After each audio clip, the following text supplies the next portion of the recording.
ख्याल रख रहे होंगे। अब आवाज आ रही है? तो कल हमने पहली क्लास ली थी और कल का हमारा विषय था भारतीय संविधान का परिचय। और उस क्रम में हम लोगों ने देखा था कि संविधान में क्या क्या महत्वपूर्ण बातें हैं और कितने भाग हैं, कितनी अनुसूचियां हमारे भारतीय संविधान में हैं।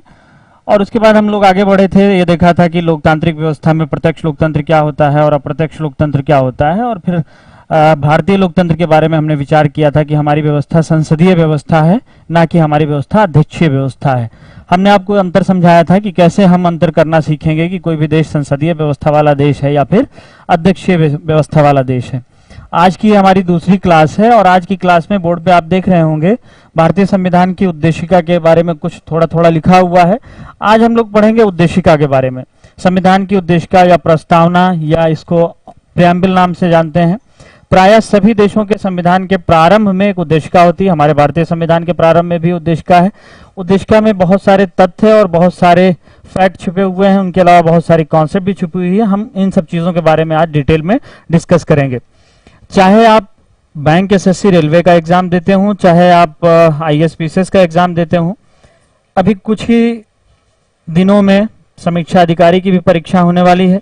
कोई भी एग्जाम आप भारतवर्ष में आयोजित होने वाली किसी भी परीक्षा में यदि आप प्रतिभाग करते होंगे तो निश्चित तौर पे इसमें आज के उद्देशिका के क्लास को कर लेने के बाद आपको किसी भी प्रश्न में कोई समस्या नहीं होगी। बस आपको करना यह है कि अगले 1-1.5 घंटे तक हमारे साथ रहना है। एक पेन उठा लीजिए और एक कॉपी उठा लीजिए और अभी से लग जाइए। जो जो महत्वपूर्ण बातें आपको बताई जा रही हैं उसको नोट करते रहिए। मैं कॉन्सेप्ट और फैक्ट सब पे बात करूंगा। उद्देशिका के बारे में यहाँ लिखा हुआ है 4 बातें। नंबर 1 स्रोत, दूसरा स्वरूप, तीसरा लक्ष्य और चौथा तिथि। जितना अभी बोर्ड पे मैंने लिखा हुआ है इसको आप जल्दी से नोट कर लें, फिर आगे मैं थोड़ा सा समझाऊंगा आपको। सबसे पहले आज की जो मेरी क्लास की रूपरेखा है वो ये है कि उद्देशिका के बारे में पहले आपको ये बताने का प्रयास करूंगा कि उद्देशिका क्यों हमारे लिए महत्वपूर्ण है, और उसके बाद आपको ये बताएंगे कि उद्देशिका से प्रायः किस तरह से प्रश्न पूछे जाते हैं, कैसे प्रश्न आते हैं। तो पहले हम क्लास के पहले हिस्से में फैक्चुअल अंडरस्टैंडिंग आपकी डेवलप करेंगे कि कैसे कौन कौन से फैक्ट आपसे पूछे जाते हैं परीक्षाओं में, और उसके बाद फिर हम कॉन्सेप्ट पे बात करेंगे, क्योंकि कॉन्सेप्ट समझना भी बहुत ज्यादा जरूरी होता है। और उद्देशिका में एक एक शब्द का बहुत ही ज्यादा महत्व है। खासतौर से ये आप देख रहे होंगे संपूर्ण प्रभुत्व संपन्न, समाजवादी, पंथ निरपेक्ष, लोकतंत्र और गणराज्य।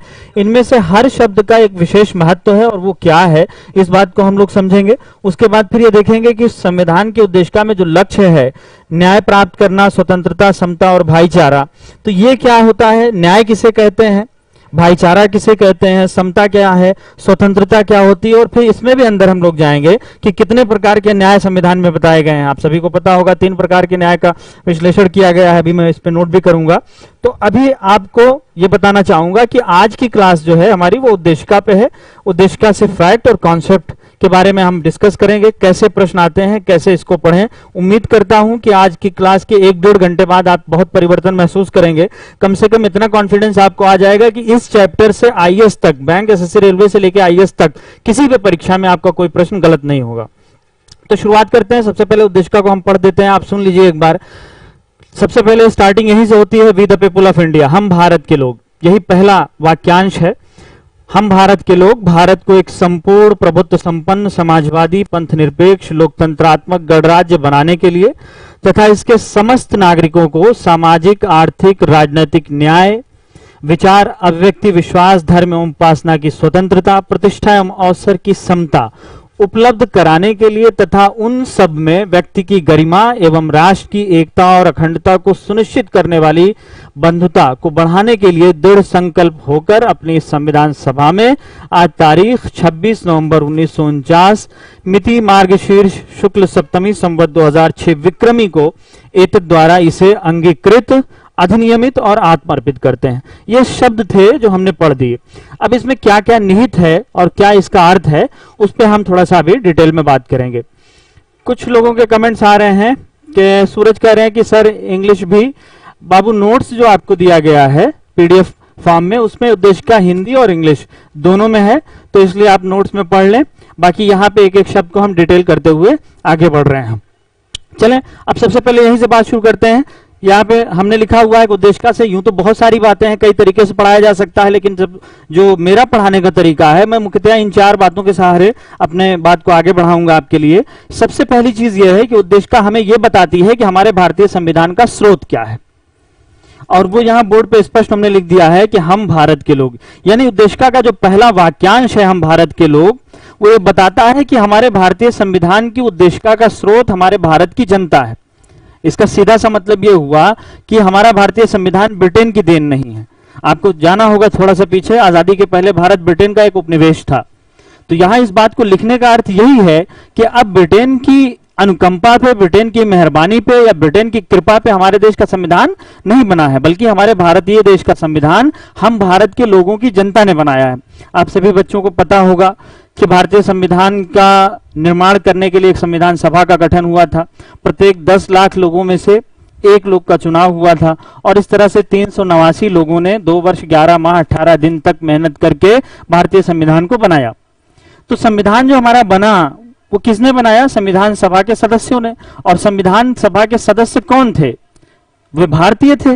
तो संविधान सभा के सदस्य चूंकि भारतीय थे, ब्रिटिश पार्लियामेंट के नहीं थे, ब्रिटेन के नहीं थे, इसलिए जाहिर सी बात है संविधान का स्रोत कौन हो गया? भारत की जनता। तो एक तरह से ये एक घोषणा है कि हम पूरी तरह से स्वतंत्र हैं, ये देश हमारा है, और ये संविधान हम अपने लिए बना रहे हैं, अपनी इच्छा से बना रहे हैं और अपने लोगों के द्वारा बना रहे हैं। तो संविधान का पहला महत्वपूर्ण उद्देशिका का जो पहला महत्वपूर्ण भाग है या पहला पॉइंट है वो ये है कि स्रोत ये बताता है, और वो है भारत की जनता। दूसरे नंबर पे हम आते हैं। दूसरा नंबर क्या है? यहां पे लिखा हुआ है स्रोत। अब इससे स्पष्ट होता है कि उद्देशिका से यह स्पष्ट हो जाता है कि भारतीय संविधान का स्रोत के बाद दूसरा स्वरूप, कि हमारे संविधान का फॉर्म क्या होगा, हमारे राज्य व्यवस्था का स्वरूप क्या होगा। सवाल यह है कि हम एक धर्मनिरपेक्ष राज्य होंगे, सेकुलर स्टेट होंगे, या फिर हम एक धार्मिक राज्य होंगे, हम राजतंत्र हैं या फिर एक लोकतंत्र हैं, या फिर हम एक पूंजीवादी देश हैं या फिर हम एक समाजवादी देश हैं, हम प्रभुत्व संपन्न देश हैं या हम किसी के अधीन देश हैं। तो यहां पर जो शब्दावलियां आई हैं उनसे यह स्पष्ट होता है कि भारत का स्वरूप क्या है, भारतीय राज्य व्यवस्था का स्वरूप क्या है। तो भारतीय राज्य व्यवस्था के स्वरूप के बारे में, ये दरवाजा बंद कर दिए बाबू, भारतीय राज्य व्यवस्था के स्वरूप के बारे में यहां से स्पष्ट पता चल रहा है। पहला महत्वपूर्ण शब्द है, क्या लिखा हुआ है? संपूर्ण प्रभुत्व संपन्न। कल हमने राज्य के लिए 4 आवश्यक तत्वों के बारे में आपसे बात की थी और बताया था कि राज्य 4 चीजों से मिलकर बनता है। क्या क्या बताया था हमने आपको? निश्चित भौगोलिक क्षेत्र, जनसंख्या, संप्रभुता और सरकार। तो संप्रभुता पे कल भी मैंने बात की थी। क्या बताया था आपको? याद करिए कि सोवरेन, अंग्रेजी इसकी होती है सोवरेन, 2 शब्दों से मिलकर बना है। कल मैंने बताया था आपको सुपर प्लस एनस। सुपर मतलब सर्वोच्च, एनस मतलब शक्ति। तो संप्रभुता का शाब्दिक अर्थ क्या हुआ? सर्वोच्च शक्ति रखने वाला। तो अब यहां उद्देशिका में भी सबसे पहला शब्द हम भारत के लोग के बाद क्या आ गया? संप्रभुता। इसी से समझिए इस शब्द की महत्ता कितनी ज्यादा है। एक राज्य के लिए संप्रभु होना बहुत ही ज्यादा जरूरी है, क्योंकि कल इस पर मैं बात कर चुका, अगर संप्रभुता नहीं है तो राज्य राज्य नहीं होगा। इसीलिए हमारे संविधान निर्माताओं ने उद्देशिका में भी इसको सबसे पहले रख दिया कि भारत का स्वरूप क्या होगा? भारत एक संप्रभु राज्य होगा। संप्रभु राज्य का मतलब सर्वोच्च शक्ति राज्य के पास होगी, यानी राज्य अपना नियम बनाने के लिए स्वतंत्र होगा, राज्य अपना विधायन करने के लिए स्वतंत्र होगा, अपनी नीतियों के निर्माण के लिए स्वतंत्र होगा, राज्य जो नीतियां बनाएगा उसको लागू करने के लिए भी वो स्वतंत्र होगा। भारतीय गणराज्य किसी भी देश के दबाव में अपनी नीतियों को, अपने कानून को नहीं बनाएगा और ना ही उन्हें लागू करेगा। और यह दबाव ना तो इसके ऊपर बाह्य होगा ना ही आंतरिक। इसको थोड़ा सा स्पष्ट कर दूं मैं, बाह्य और आंतरिक क्या होता है? बाह्य दबाव का मतलब जैसे किसी अन्य देश का दबाव हमारे ऊपर काम करने लग जाए, मान लीजिए रूस का दबाव काम करे, अमेरिका का दबाव काम करे, तो यह बाह्य दबाव हो गया। लेकिन आंतरिक दबाव क्या है?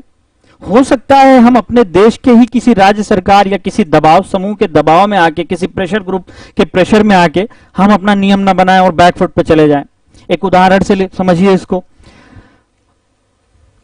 अभी मान लीजिए भारत सरकार कोई कानून लाने वाली हो, जैसे मान लीजिए कि कुछ दिन पहले SC/ST एक्ट के खिलाफ एक सुप्रीम कोर्ट ने एक जजमेंट दिया था। आप सभी को याद होगा पिछले साल इस पे काफी विवाद भी हुआ था कि SC/ST एक्ट में जो गिरफ्तारी हो जाती थी उसको लेके सुप्रीम कोर्ट ने कहा था कि ये गिरफ्तारी ठीक नहीं है। बाद में हमारी सरकार ने इस कानून को चेंज कर दिया और एक संशोधन करके एक नया बिल सरकार लेके आई, और उस दौरान देश में बहुत सारे संगठनों ने इसका विरोध किया कि ऐसा कानून लाना उचित नहीं है। अगर सरकार दबाव में आ जाती और वो कानून न लाती, तो ये दबाव कोई बाह्य दबाव तो था नहीं, अमेरिका ने फोन तो किया नहीं था कि भाई ये कानून मत बनाओ। ये कानून हमारे देश की सरकार इसलिए ना बनाती, अगर ना बनाती तो इसलिए ना बनाती क्योंकि यहां पे कुछ लोगों ने दबाव डाला। या अभी हालिया उदाहरण ले लीजिए आप, कुछ दिनों पहले कोविड-19 की महामारी के पहले एनआरसी और सीए विवाद बहुत चर्चा में रहा था, बहुत सारे लोग ने इसका विरोध किया। या जम्मू कश्मीर का मुद्दा आप ले लीजिए, उसका बहुत सारे लोगों ने विरोध किया। अगर भारत सरकार दबाव में आ जाती और एनआरसी और सीए के खिलाफ जो बिल लेके आ रहे थे वो न लेके आती, तो ये दबाव कैसा था? आंतरिक दबाव था। तो संप्रभुता का मतलब क्या हुआ कि बिना बाह्य दबाव के या बिना आंतरिक दबाव के राज्य कोई भी नियम बना सके और उसको लागू कर सके। तो ये कॉन्सेप्चुअल बात हो गई। अब आते हैं फैक्ट पे। संप्रभुता से फैक्ट क्या पूछा जाता है? संप्रभुता से आपसे प्रश्न पूछा जाएगा कि संप्रभुता की अवधारणा किस व्यक्ति ने दी? उत्तर क्या होगा? उत्तर होगा बोदिन, BODIN, हिंदी में इसको लिखते हैं बोधा। बोधा नाम का एक वकील था, एक थिंकर था, इसने सबसे पहले संप्रभुता की अवधारणा दिया था। तो ये फैक्चुअल इंफॉर्मेशन हो गई कि संप्रभुता की अवधारणा किस व्यक्ति ने दिया। आपका उत्तर क्या होगा? बोदिन ने। कॉन्सेप्चुअली अगर आपसे प्रश्न पूछा जाएगा संप्रभुता क्या है, राज्य की शक्ति है, सेना की शक्ति है, प्रधानमंत्री की शक्ति है, आप उत्तर देने में सक्षम होंगे। आपको पता है कि ये राज्य की शक्ति है। आपसे पूछा जाएगा कि संप्रभुता किसका अनिवार्य लक्षण है, आप कहेंगे राज्य का अनिवार्य लक्षण है। आपसे पूछा जाएगा कि भारत में संप्रभु कौन है। अब ये प्रश्न थोड़ा सा जटिल हो रहा है, इस पे आपका ध्यान चाहूंगा। पूछा जाएगा कि भारत में कौन संप्रभु है। संप्रभु का मतलब आप समझ चुके हैं क्या होता है? सर्वोच्च शक्ति होता है। तो पूछा जाएगा अगर कि भारत में कौन सर्वोच्च है। मान लीजिए आपके सामने एक प्रश्न आ जाए कि भारत में संप्रभु कौन है। भारत में संप्रभु कौन है? आपके ऑप्शंस दे दिए जाए, राष्ट्रपति, दूसरा ऑप्शन दे दिया जाए पीएम, प्रधानमंत्री जी, सी ऑप्शन आपको दे दिया जाए कि भारत का संविधान, और चौथा ऑप्शन आपको यदि मैं दे दूं कि भारत का सर्वोच्च न्यायालय या सुप्रीम कोर्ट। प्रश्न को देखें, प्रैक्टिस आपकी करवाता चलूंगा जिससे आसान हो जाएगा समझना। भारत में संप्रभु कौन है? मैं डिस्कस कर रहा हूं उद्देशिका में आए हुए शब्द संप्रभुता की। भारत का, भारतीय राज्य का एक महत्वपूर्ण लक्षण यह है, उद्देशिका में बताया गया कि भारत क्या होगा? संप्रभु होगा। तो सवाल यह है कि भारत में संप्रभु कौन है। अगर ऐसा प्रश्न आ जाए तो आपका उत्तर क्या होगा? आप सब जानते हैं भारत में सबसे बड़ा पद कौन सा है? राष्ट्रपति। तो क्या लगा देंगे ये? नहीं, गलत हो जाएगा आपका उत्तर, क्योंकि राष्ट्रपति के पद का प्राविधान भी कहां है? भारत के संविधान में। इसी तरह से सर्वोच्च न्यायालय की भी जो शक्तियां हैं वो कहां से आती हैं? जाहिर सी बात है भारत के संविधान से। राष्ट्रपति की भी शक्तियां कहां से आती हैं? संविधान से। प्रधानमंत्री के पास जो शक्तियां वो भी कहां से आती हैं? हमारे संविधान से। तो चाहे वो राष्ट्रपति हो, चाहे प्रधानमंत्री, चाहे सर्वोच्च न्यायालय, सभी की शक्तियों का अंतिम स्रोत कौन है? भारत का संविधान। इसलिए आपका उत्तर क्या होगा? संप्रभु यहां पे कौन है? भारत का संविधान। अब यही इसी बात को मैं थोड़ा सा और आगे बढ़ा दूं। मैंने आपको बताया कि भारत में संप्रभु कौन है, आपका उत्तर होगा संविधान। लेकिन अब यहां एक और नया प्रश्न बनता है कि भारत के संविधान को बनाने की शक्ति किसके पास है, या संविधान को परिवर्तित करने की शक्ति किसके पास है? संविधान किसकी इच्छा से बना? सबसे पहला वाक्य क्या लिखा हुआ है? हम भारत के लोग। यानी भारतीय संविधान का जो स्रोत है वो कोई और नहीं बल्कि भारत के लोग हैं। फिर से देखें, भारतीय संविधान के सबसे सर्वोच्च पद, सबसे बड़े पद, राष्ट्रपति की शक्तियों का स्रोत संविधान, प्रधानमंत्री की शक्तियों का स्रोत संविधान, सर्वोच्च न्यायालय की शक्तियों का स्रोत भी कौन? संविधान। और संविधान की शक्तियों का स्रोत या संविधान को बनाने वाला कौन है? हम भारत के लोग। तो अंतिम रूप से भारत में संप्रभु कौन हुआ? अंतिम रूप से भारत में संप्रभुता किसके पास है? जनता के पास। इसीलिए भारत को क्या कहते हैं? जनतंत्र या लोकतंत्र। जस्टिफाई हो गया कि नहीं? लोकतंत्र क्यों है भारत? क्योंकि भारत में अंतिम रूप से जनता का ही शासन चलता है। क्यों? क्योंकि शासन कैसे चलता है? संविधान से। और संविधान को बनाने की शक्ति किसके पास है? बदलने की शक्ति किसके पास है? भारत की जनता के पास। इसलिए अंततः शक्तियों का अंतिम स्रोत कौन है? भारत की जनता। तो अगर इस टाइप का एक प्रश्न आया कि संप्रभु कौन है, तो इन ऑप्शंस में आप किसको चुनेंगे? भारत का संविधान। लेकिन मान लीजिए कि ऊपर के 3 ऑप्शन यही रहे, चौथा ऑप्शन मैं बदल दे रहा हूं। पहला ऑप्शन है, प्रश्न है कि भारत में संप्रभु कौन है। पहला ऑप्शन है राष्ट्रपति, दूसरा है प्रधानमंत्री, और तीसरा है भारत का संविधान, और चौथा यहां लिख दे रहे हैं भारत की जनता। अब उत्तर बदल जाएगा। ध्यान दें सभी बच्चे, जब यहां पे ऑप्शन सुप्रीम कोर्ट था तब इसी प्रश्न का उत्तर था भारत का संविधान संप्रभु है, लेकिन अब एक नया ऑप्शन मैंने यहां पे रख दिया है और ऑप्शन क्या है, भारत की जनता। तो उत्तर आपका बदल जाएगा और इस प्रश्न का उत्तर हो जाएगा भारत की जनता। भारत में संप्रभु कौन है? अंतिम रूप से संप्रभु है भारत की जनता। उम्मीद करता हूं संप्रभुता के बारे में आपको अब कोई दिक्कत नहीं होगी, कोई भी प्रश्न आएगा तो आप इसका उत्तर दे ले जाएंगे। बाकी आप में से किसी बच्चे को अगर कोई कंफ्यूजन हो तो आप कमेंट बॉक्स में लिखिए, कोई और प्रश्न पूछना हो तो इससे संदर्भ में आप पूछ सकते हैं। बिल्कुल सही, सागर वर्मा ने भी डी ऑप्शन उत्तर बताया है, मनीष पटेल ने भी डी ऑप्शन दिया है, आशीष सिंह यादव भी बता रहे हैं कि डी ऑप्शन होंगे। वेरी गुड, बहुत अच्छे, उम्मीद है आप लोगों को समझ में आ रहा है। ठीक है, आगे बढ़ते हैं। फिर से देखें, उद्देश्य का यह प्रस्तावना या प्रियम्बल भारतीय संविधान का उद्देश्य बताती है। मुख्यतः 4 बातें यहाँ पे बताती है उद्देश्य का। क्या क्या? पहला, संविधान का स्रोत कौन है, और वो स्रोत कौन है? भारत की जनता है। क्यों जनता है? क्योंकि जनता ने ही संविधान बनाया है और सारे ही महत्वपूर्ण पदों और संस्थाओं की शक्तियों का स्रोत संविधान है, और संविधान की शक्तियों का स्रोत कौन है? भारत की जनता। इसलिए अंततः संप्रभु कौन हो गया? भारत की जनता। तो स्वरूप बताती है क्या उद्देश्य का, कि भारत कैसा देश होगा? संप्रभु होगा। फिर भारत और कैसा होगा? समाजवादी होगा। फिर क्या कह रही है उद्देश्य का?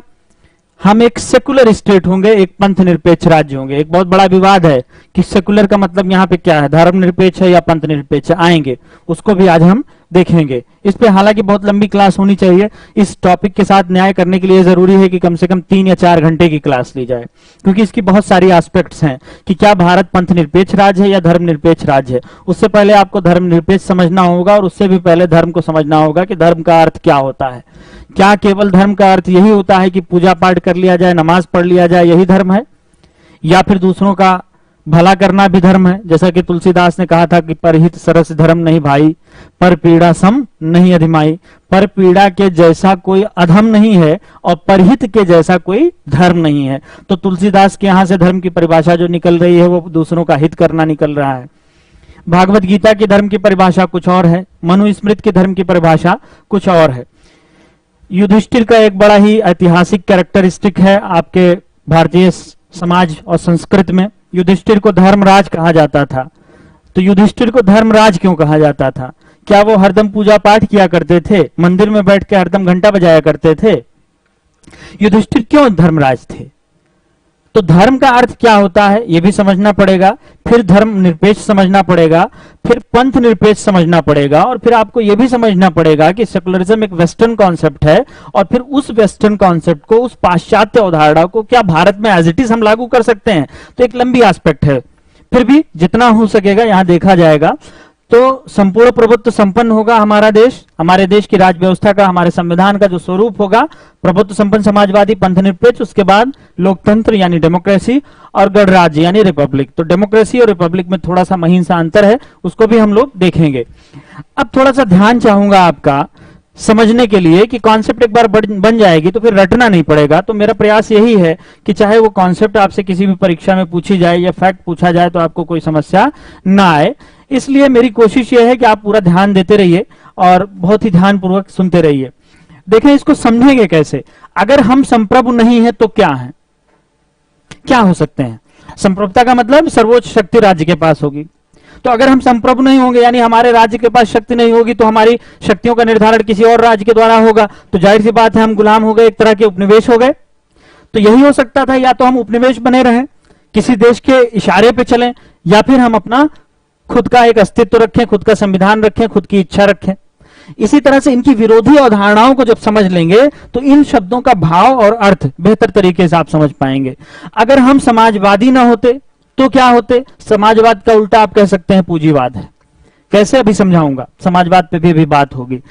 हम पंथ निरपेक्ष हैं, इसका मतलब क्या हुआ कि हमें पंथ से या धर्म से मतलब नहीं है। मोटे तौर पे कह सकते हैं कि पंथ निरपेक्ष होने का मतलब यही हुआ कि किसी पंथ या पथ या रास्ते से, किसी डिनोमिनेशन से, किसी कल्ट से, किसी सेक्ट से, किसी संप्रदाय से, किसी पूजा पद्धति से राज्य को कोई मतलब नहीं होगा। तो अगर मतलब नहीं होगा तो इसका उल्टा क्या हो सकता है कि हम सभी धर्मों से मतलब रखेंगे। कैसा मतलब रखेंगे ये भी एक सवाल है। नेगेटिव मतलब रखेंगे, पॉजिटिव रखेंगे, सबके साथ हम भेदभाव करेंगे या सबके साथ एक समदर्शी व्यवहार हमारा राज्य करेगा। तो अगर हम पंथ निरपेक्ष ना होते तो क्या होते? हम एक धार्मिक राज्य होते। अगर हम समाजवादी ना होते तो क्या होते? एक पूंजीवादी राज्य होते। अगर हम संप्रभु ना होते तो हम क्या होते? एक गुलाम राज्य होते। तो या तो हम गुलाम हो जाएं या पंथ निरपेक्ष, या हम पूंजीवादी हो जाएं या हम समाजवादी, या हम धार्मिक राज्य हो जाएं या फिर हम धर्म निरपेक्ष राज्य हो जाएं। इसी तरह से या तो हम लोकतंत्र हो जाएं या तो फिर हम राजतंत्र हो जाएं, और इसी तरह से या तो हम गणराज्य हो जाएं या तो ब्रिटेन की तरह महारानी की प्रजा हो जाएं। आप बताइए, क्या भारतीय राष्ट्रपति या प्रधानमंत्री के प्रजा हैं हम लोग? क्या हम भारतीय नागरिक हैं? निश्चित तौर पे हम सब भारत के नागरिक हैं। हमारा राष्ट्रपति और हमारा प्रधानमंत्री भी हम में से ही एक नागरिक है। लेकिन ब्रिटेन की स्थिति क्या है? ब्रिटेन के लोग, वहां के नागरिक जो हैं वो रानी की प्रजा है। यही फर्क है। आगे सारी चीजों पे मैं अभी डिटेल में बात करूंगा। तो अभी पहला शब्द क्या था? स्वरूप के में पहला शब्द क्या था? प्रभुत्व संपन्न। इसके बाद अभी समाजवाद, पंथ निरपेक्ष, लोकतंत्र और गणराज्य पे हम बात करेंगे। उसके बाद हम देखेंगे कि हमारे संविधान का लक्ष्य क्या है। ये जो हम देश को बना रहे हैं, संप्रभु या समाजवादी या पंथ निरपेक्ष या लोकतंत्र या गणराज्य, तो ये किस लिए बना रहे हैं? ये इसलिए बना रहे हैं ताकि अपने लोगों को हम न्याय दे सकें। कितने प्रकार के न्याय देने की बात की गई है? 3। अभी बताऊंगा कौन कौन सा। फिर कितने प्रकार की स्वतंत्रता, लोगों को हम क्या दे सकें? क्या लक्ष्य है हमारा? न्याय देना। और क्या देना? स्वतंत्रता। और क्या? समता। फिर और क्या? भाईचारा या बंधुता। स्वतंत्रता है 5 प्रकार की, समानता है 2 प्रकार की, और बंधुता है 1 प्रकार का, जो व्यक्ति की गरिमा और राष्ट्र की एकता और अखंडता को सुनिश्चित करता हो। फिर लास्ट में क्या दिया हुआ है? 4 बातों में से अंतिम और चौथी बात क्या है कि संविधान की उद्देशिका से ही हमें यह पता चल जाता है कि हमारा संविधान किस दिन स्वीकृत हुआ था, और वह तिथि कौन सी है? 26 नवंबर 1949 की। मोटे तौर पे देखें तो उद्देशिका से 4 बातों का पता चलता है कि संविधान का स्रोत क्या है, संविधान का स्वरूप क्या है, और भारतीय संविधान का लक्ष्य क्या है, और फिर संविधान को स्वीकार किए जाने की तिथि क्या है। फैक्चुअली यहां से जो आपसे प्रश्न पूछा जाएगा, सबसे पहला प्रश्न यही पूछा जाता है कि उद्देशिका किस देश से ली गई है। थोड़ा एक काम करें, आप लोग पेन उठाएं और नोट करते चलें। कुछ महत्वपूर्ण फैक्चुअल बात पहले कर लें, नहीं तो कॉन्सेप्ट के चक्कर में फैक्ट बताना मैं भूल जाऊंगा। तो सबसे पहले कुछ फैक्ट आपको बता दिए जाएं। रेड वाले मार्कर से कम साफ दिख रहा है? अच्छा ठीक है, रेड मार्कर मैं नहीं यूज करूंगा अब। तो आगे बढ़ते हैं, इस प्रश्न को हम हटा दे रहे हैं, यहाँ जो बीच में लिखा हुआ था। कुछ फैक्ट पहले आपको बता दें, फिर कॉन्सेप्ट पे बात करते हैं। आपसे परीक्षा में यह पूछा जाएगा कि भारतीय संविधान की उद्देशिका किस देश के संविधान से ली गई है। आप सभी बच्चों को पता होगा, अमेरिकी संविधान से ली गई है। क्यों अमेरिकी संविधान से? क्योंकि दुनिया का सबसे पहला संविधान किस देश का है? अमेरिका का। तो पहला प्रश्न यह है कि उद्देशिका किस देश से ली गई है? किस देश से? आपका उत्तर हो जाएगा अमेरिका। भारतीय संविधान की उद्देशिका अमेरिकी संविधान से ग्रहण की गई है। अमेरिकी संविधान के प्रारंभ में भी एक उद्देशिका है और भारतीय संविधान के प्रारंभ में भी एक उद्देशिका है। तो पहला उत्तर हो गया अमेरिका। उसके बाद देखें, एक प्रश्न कई परीक्षाओं में बना है कि भारतीय संविधान की उद्देशिका का पहला वाक्यांश हम भारत के लोग किस देश से लिया गया? यह भी अमेरिका से लिया गया है, क्योंकि अमेरिकी संविधान की उद्देशिका में भी यह लिखा हुआ है कि we the people of United States of America. वैसे ही अपने यहां भी लिखा हुआ है, हम भारत के लोग। तो 2 बातें आपको मिल गई। पहला कि भारतीय संविधान की उद्देशिका कहां से ली गई है? उत्तर होगा अमेरिका। दूसरा फैक्ट आपको मिल गया कि भारतीय संविधान की प्रस्तावना के पहले वाक्यांश हम भारत के लोग को किस देश से ग्रहण किया गया है? इसका भी उत्तर वही होगा, अमेरिका। एक प्रश्न है, उसमें थोड़ा सा कंफ्यूजन भी होता है। पूछा जाएगा आपसे कि भारतीय संविधान की आत्मा क्या है? आत्मा। आपका उत्तर हो जाएगा उद्देशिका, मगर यहां पे थोड़ी सी सावधानी रखनी होगी। प्रश्न आएगा कि आत्मा क्या है संविधान की? आपका उत्तर होगा उद्देशिका। लेकिन अगर पूछा जाएगा कि पंडित जवाहरलाल नेहरू के अनुसार, नेहरू के अकॉर्डिंग आत्मा क्या है, फिर से आपका उत्तर यही रहेगा, उत्तर बदलेगा नहीं, उद्देशिका। मगर बहुत ध्यान दें, सारे बच्चे ध्यान दें, 2 प्रश्न में उत्तर नहीं बदला। संविधान की आत्मा क्या है? उत्तर हो गया उद्देशिका। नेहरू के अनुसार आत्मा क्या है? फिर से उत्तर वही रहेगा, उद्देशिका। लेकिन यदि पूछा जाएगा संविधान निर्माता बाबा साहब डॉक्टर भीमराव अंबेडकर के अनुसार, अंबेडकर के अकॉर्डिंग संविधान की आत्मा क्या है? संविधान की आत्मा उद्देशिका नहीं है। बाबा साहब अंबेडकर ने आत्मा कहा है संवैधानिक उपचारों के अधिकार को। संवैधानिक उपचारों का अधिकार। आगे आपको मूल अधिकारों वाले चैप्टर नंबर 3 में पढ़ाया जाएगा। संविधान का अनुच्छेद 32 है, आर्टिकल 32। अनुच्छेद 32 के तहत संवैधानिक उपचारों के अधिकार का वर्णन किया गया है। इसमें 5 प्रकार की रिटें होती हैं: बंदी, प्रत्यक्षीकरण, अधिकार परीक्षा, उत्प्रेषण, प्रतिषेध और परमादेश। इस पे मैं डिटेल में बात करूंगा जब वहां पहुंचूंगा तब। फिर से ध्यान दें, संविधान की आत्मा क्या है? किसी के अनुसार नहीं पूछा गया, एक जनरल प्रश्न है कि भारतीय संविधान की आत्मा क्या है। उत्तर होगा उद्देशिका। फिर पूछा जाएगा कि नेहरू जी के अनुसार आत्मा क्या है? आपका उत्तर होगा उद्देशिका ही होगा। फिर आपसे पूछा जाएगा कि डॉक्टर भीमराव अंबेडकर के अनुसार संविधान की आत्मा क्या है? आपका उत्तर होगा संवैधानिक उपचारों का अधिकार। अभी मैं फैक्ट पे बात कर रहा हूं, 15-20 मिनट के बाद मैं कॉन्सेप्ट पे आ जाऊंगा। प्रयास ये रहेगा कि किसी भी परीक्षा में कोई भी प्रश्न आपका, चाहे वो फैक्ट हो चाहे वो कॉन्सेप्ट हो, गलत ना हो। आप लोग कमेंट में हमें बताइएगा कि समझ में आ रहा है कि नहीं समझ में आ रहा है। बिल्कुल आसानी से समझ जाएंगे। आज के बाद मुझे लगता है कि आपको आज 1 घंटे के बाद आपको उद्देश्य कर ना तो रटने की जरूरत पड़ेगी, ना किसी नोट से किताब से पढ़ने की जरूरत पड़ेगी। जो नोट्स मैंने दिया है उसको देख लीजिए, जो बोर्ड पे कह रहा हूं उसको उतार लीजिए और उसके बाद ध्यानपूर्वक सुनते रहिए। जो बोल रहा हूं उसमें से महत्वपूर्ण चीजें नोट करते रहिए। पहला फैक्ट पूछा जाएगा, उद्देशिका किस देश से ली गई? उत्तर होगा अमेरिका। दूसरा पूछा जाएगा कि पहला वाक्यांश हम भारत के लोग कहां से लिया गया? उत्तर वही होगा अमेरिका से लिया गया। फिर आपसे पूछा जाएगा कि संविधान की आत्मा क्या है? उत्तर होगा उद्देशिका। फिर पूछा जाएगा अंबेडकर जी के अनुसार, आपका उत्तर होगा संवैधानिक उपचारों का अधिकार। पूछा जाएगा नेहरू जी के अनुसार क्या है आत्मा? आपका उत्तर होगा उद्देशिका। ये 3 प्रश्न हो गए। मगर एक चीज फिर से ध्यान दीजिए, उद्देशिका तो ली गई है अमेरिका से, लेकिन यदि आपसे यह प्रश्न पूछा जाए कि उद्देशिका की भाषा शैली किस देश से ली गई है, उद्देशिका की भाषा किस देश से ग्रहण की गई है, तो आपका उत्तर बदल जाएगा। अमेरिका नहीं होगा, बल्कि आपका उत्तर होगा ऑस्ट्रेलिया। समझ में आया? उद्देशिका ली गई है अमेरिका से, लेकिन इसकी भाषा शैली जो ली गई है वो कहां से ली गई है? वो ऑस्ट्रेलिया से ली गई है। अब यहां पे कुछ महत्वपूर्ण लक्ष्यों में से 4 आपके सामने दिखाई दे रहे होंगे: न्याय, स्वतंत्रता, समानता और भाईचारा। फैक्चुअल इंफॉर्मेशन आपसे ली जाती है कि भारतीय संविधान, एकदम जैसे प्रश्न पूछा गया है वही लैंग्वेज में आपसे पढ़ रहा हूं, ताकि आप जब भी एग्जाम में इस टाइप के प्रश्न फेस करें तो आपको कोई दिक्कत ना हो। प्रश्न पूछा जाएगा आपकी परीक्षा में कि भारतीय संविधान की प्रस्तावना में आए हुए महत्वपूर्ण आदर्शों में से न्याय का आदर्श किस देश से लिया गया? न्याय का आदर्श भारतीय संविधान में रूस की क्रांति से लिया गया। रूस की क्रांति का जो महत्वपूर्ण वाक्य था वो न्याय के संदर्भ में था। उसका महत्वपूर्ण लक्ष्य जो था वो न्याय की प्राप्ति था। तो अगर आपसे पूछा जाए कि उद्देशिका में न्याय का आदर्श किस देश से लिया गया है, तो आपको कहना होगा रूस से लिया गया है, रूस की क्रांति से लिया गया है। इसी प्रकार आप सभी बच्चों को, ये 1917 में हुई थी रूस की क्रांति। इसी तरह से आप सभी बच्चों को यह पता होगा कि फ्रांस की एक बहुत ही महत्वपूर्ण क्रांति हुई थी 1789 में, 1789 में फ्रांस की क्रांति। फ्रांस की क्रांति के जो महत्वपूर्ण 3 मांगे थीं उस क्रांति की, और 3 वाक्य थे महत्वपूर्ण, और 3 लक्ष्य थे महत्वपूर्ण, या 3 आदर्श थे जो महत्वपूर्ण, वो थे स्वतंत्रता, समता और बंधुता, बराबरी, आजादी और भाईचारा। इस तरह से अगर आपसे प्रश्न पूछा जाएगा, इस तरह से यदि आपसे कभी प्रश्न पूछा गया कि उद्देशिका में आया हुआ न्याय, स्वतंत्रता, समता और बंधुता, इसमें से अगर पूछा गया कि न्याय का आया हुआ आदर्श किस देश से लिया गया है, तो आपका उत्तर हो जाएगा रूस। लेकिन अगर आपसे पूछा जाएगा कि उद्देशिका में स्वतंत्रता, समता और बंधुता का आदर्श किस देश से ग्रहण किया गया है या किस देश से लिया गया है, तो आपका उत्तर क्या हो जाएगा? फ्रांस। अब फिर से देखें, देशों के नाम बदल रहे हैं। हमने कहीं से कुछ लिया तो कहीं से कुछ लिया। उद्देशिका कहां से ली गई? अमेरिका से ली गई। उद्देशिका का पहला वाक्यांश कहां से लिया गया? अमेरिका से लिया गया। लेकिन इसकी भाषा किस देश से ली गई? ऑस्ट्रेलिया से ली गई। इसमें न्याय का आदर्श कहां से लिया गया? रूस की क्रांति से, जो कि हुई थी कब? 1917 में।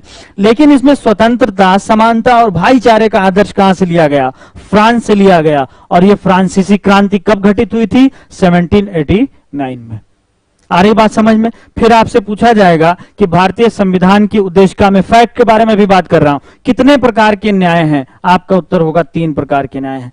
कितने न्याय हैं? तीन प्रकार के न्याय हैं। कौन कौन से न्याय हैं? सामाजिक न्याय, आर्थिक न्याय और राजनैतिक न्याय। फिर आपसे पूछा जाएगा कि भारतीय इसको जल्दी से नोट कर लें जो बच्चे नोट ना कर पाए हों, कि उद्देशिका कहां से ली गई, अमेरिका से, भाषा शैली कहां से ली गई, ऑस्ट्रेलिया से, आत्मा किसने कहा है, इसको नेहरू ने कहा है, और इसको डॉक्टर अंबेडकर जी ने किसे आत्मा कहा है? तो उत्तर होगा संवैधानिक उपचारों का अधिकार। अब हम लोग आगे बढ़ते हैं। रूस से क्या लिया गया था? न्याय। फ्रांस की क्रांति से तीन बातें कौन कौन सी ली गई? स्वतंत्रता, समता और भाईचारे की बात ली गई। अब हम लोग देखते हैं कि भारतीय संविधान की उद्देशिका में जो न्याय है वो तीन प्रकार का है। अभी फीसेस 2018 का जो एग्जाम हुआ था उसमें पूछा गया था कि भारतीय संविधान की प्रस्तावना में क्रमशः कितने प्रकार के न्याय, स्वतंत्रता, समता और भाईचारे का वर्णन हुआ है। ध्यान दें कैसे प्रश्न पूछा जाता है, इसको भी समझें। अगर इस बात को नहीं समझ पाएंगे आप तो प्रश्न अच्छे से हल नहीं कर पाएंगे। पूछा गया था कि भारतीय संविधान की प्रस्तावना में कितना न्याय, कितनी स्वतंत्रता, कितनी समता और कितना भाईचारा क्रमशः है। ऑप्शन था 3, 5, 2 और 1। यही उत्तर सही था। मान लीजिए चेंज कर दिया जाए, 5 कर दिया जाए, 3 कर दिया जाए, 1 कर दिया जाए, तो इस तरह से 4 ऑप्शन बना लिए जाए, तो आपको जब तक ये याद नहीं रहेगा कि 3 न्याय होते हैं, सामाजिक, आर्थिक और राजनैतिक, 5 स्वतंत्रता उद्देशिका में है, विचार, अभिव्यक्ति, विश्वास, धर्म और उपासना, समता 2 है, प्रतिष्ठा और अवसर की, फिर भाईचारा है कौन सा? जो व्यक्ति की गरिमा और राष्ट्र की एकता और अखंडता को सुनिश्चित करे। तो अब इसी पे हम बात करते हैं कि न्याय कौन सा है? 3। कौन कौन सा? सामाजिक, सामाजिक, आर्थिक और राजनैतिक न्याय।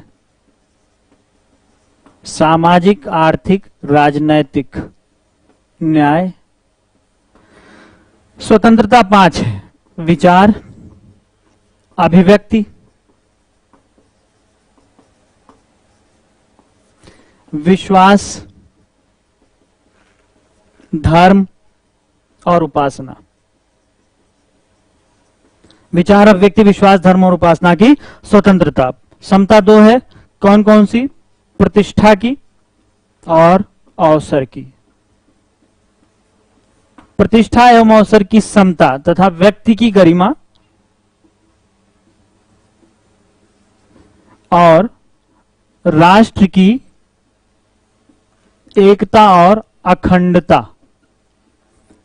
व्यक्ति की गरिमा एवं राष्ट्र की एकता और अखंडता को सुनिश्चित करने वाली बंधुता को बढ़ाने के लिए दृढ़ संकल्प होकर हम अपनी संविधान सभा में आज तारीख 26 नवंबर 1949 को अपने संविधान को अंगीकृत, अधिनियमित और आत्मर्पित करते हैं।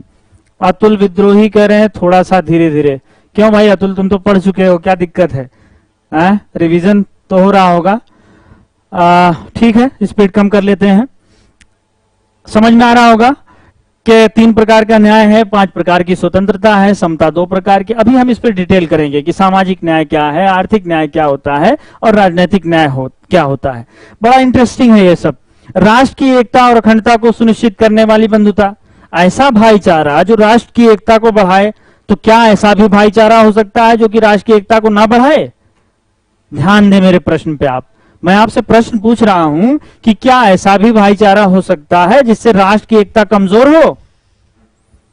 आपको कम समझ में आ रहा होगा शायद। ये एक एग्जांपल मैं देता हूं आपको। एक जमाने में खालिस्तान की मांग चल रही थी, पंजाब को अलग करने के लिए भारत से। भारत से अलग एक खालिस्तान देश की मांग चल रही थी। हमारे सारे सिख भाई उस समय पे वहां पे जो उनको सपोर्ट करते थे खालिस्तान को, वो एक थे।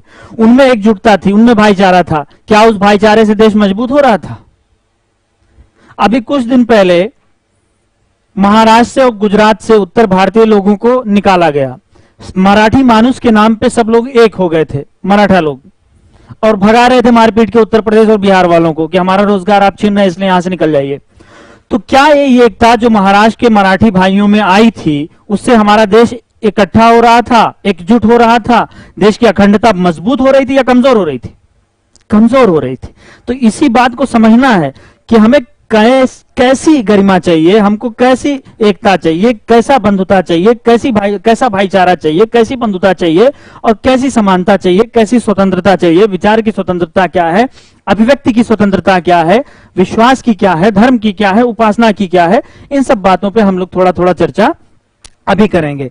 तो आज की अब तक की क्लास में हमने उद्देशिका को समझने और समझाने के क्रम में 4 बातें आपको बताई: संविधान का स्रोत, स्वरूप, लक्ष्य और संविधान की तिथि। सबसे पहले हमने आपको फैक्चुअल इंफॉर्मेशन देने की कोशिश की कि संविधान लिया गया है अमेरिका से, उद्देशिका ली गई अमेरिका से, पहला वाक्य भी अमेरिका से ही लिया गया, परंतु इसकी भाषा शैली ऑस्ट्रेलिया से ली गई है, न्याय रूस से, बाकी के 3 आदर्श हमारे कहां से लिए गए हैं, फ्रांस की क्रांति से लिए गए हैं। और यहाँ पे एक फैक्ट ये भी आता है, ये रटना पड़ेगा आपको, कि कितने प्रकार का न्याय है, कितनी प्रकार की स्वतंत्रता है, कितनी प्रकार की समता है और कितने प्रकार का भाईचारा है। अब ये फैक्चुअल इंफॉर्मेशन लगभग कंप्लीट हो गई, इसमें और कुछ फैक्ट नहीं बचता। अब इससे आगे अगर कुछ बचता है तो कॉन्सेप्ट बचता है। एक फैक्ट और यहां पे हम चर्चा कर लेते हैं। ध्यान दें सभी बच्चे, 3 शब्दों की तरफ मैं आपका ध्यान ले जाऊंगा।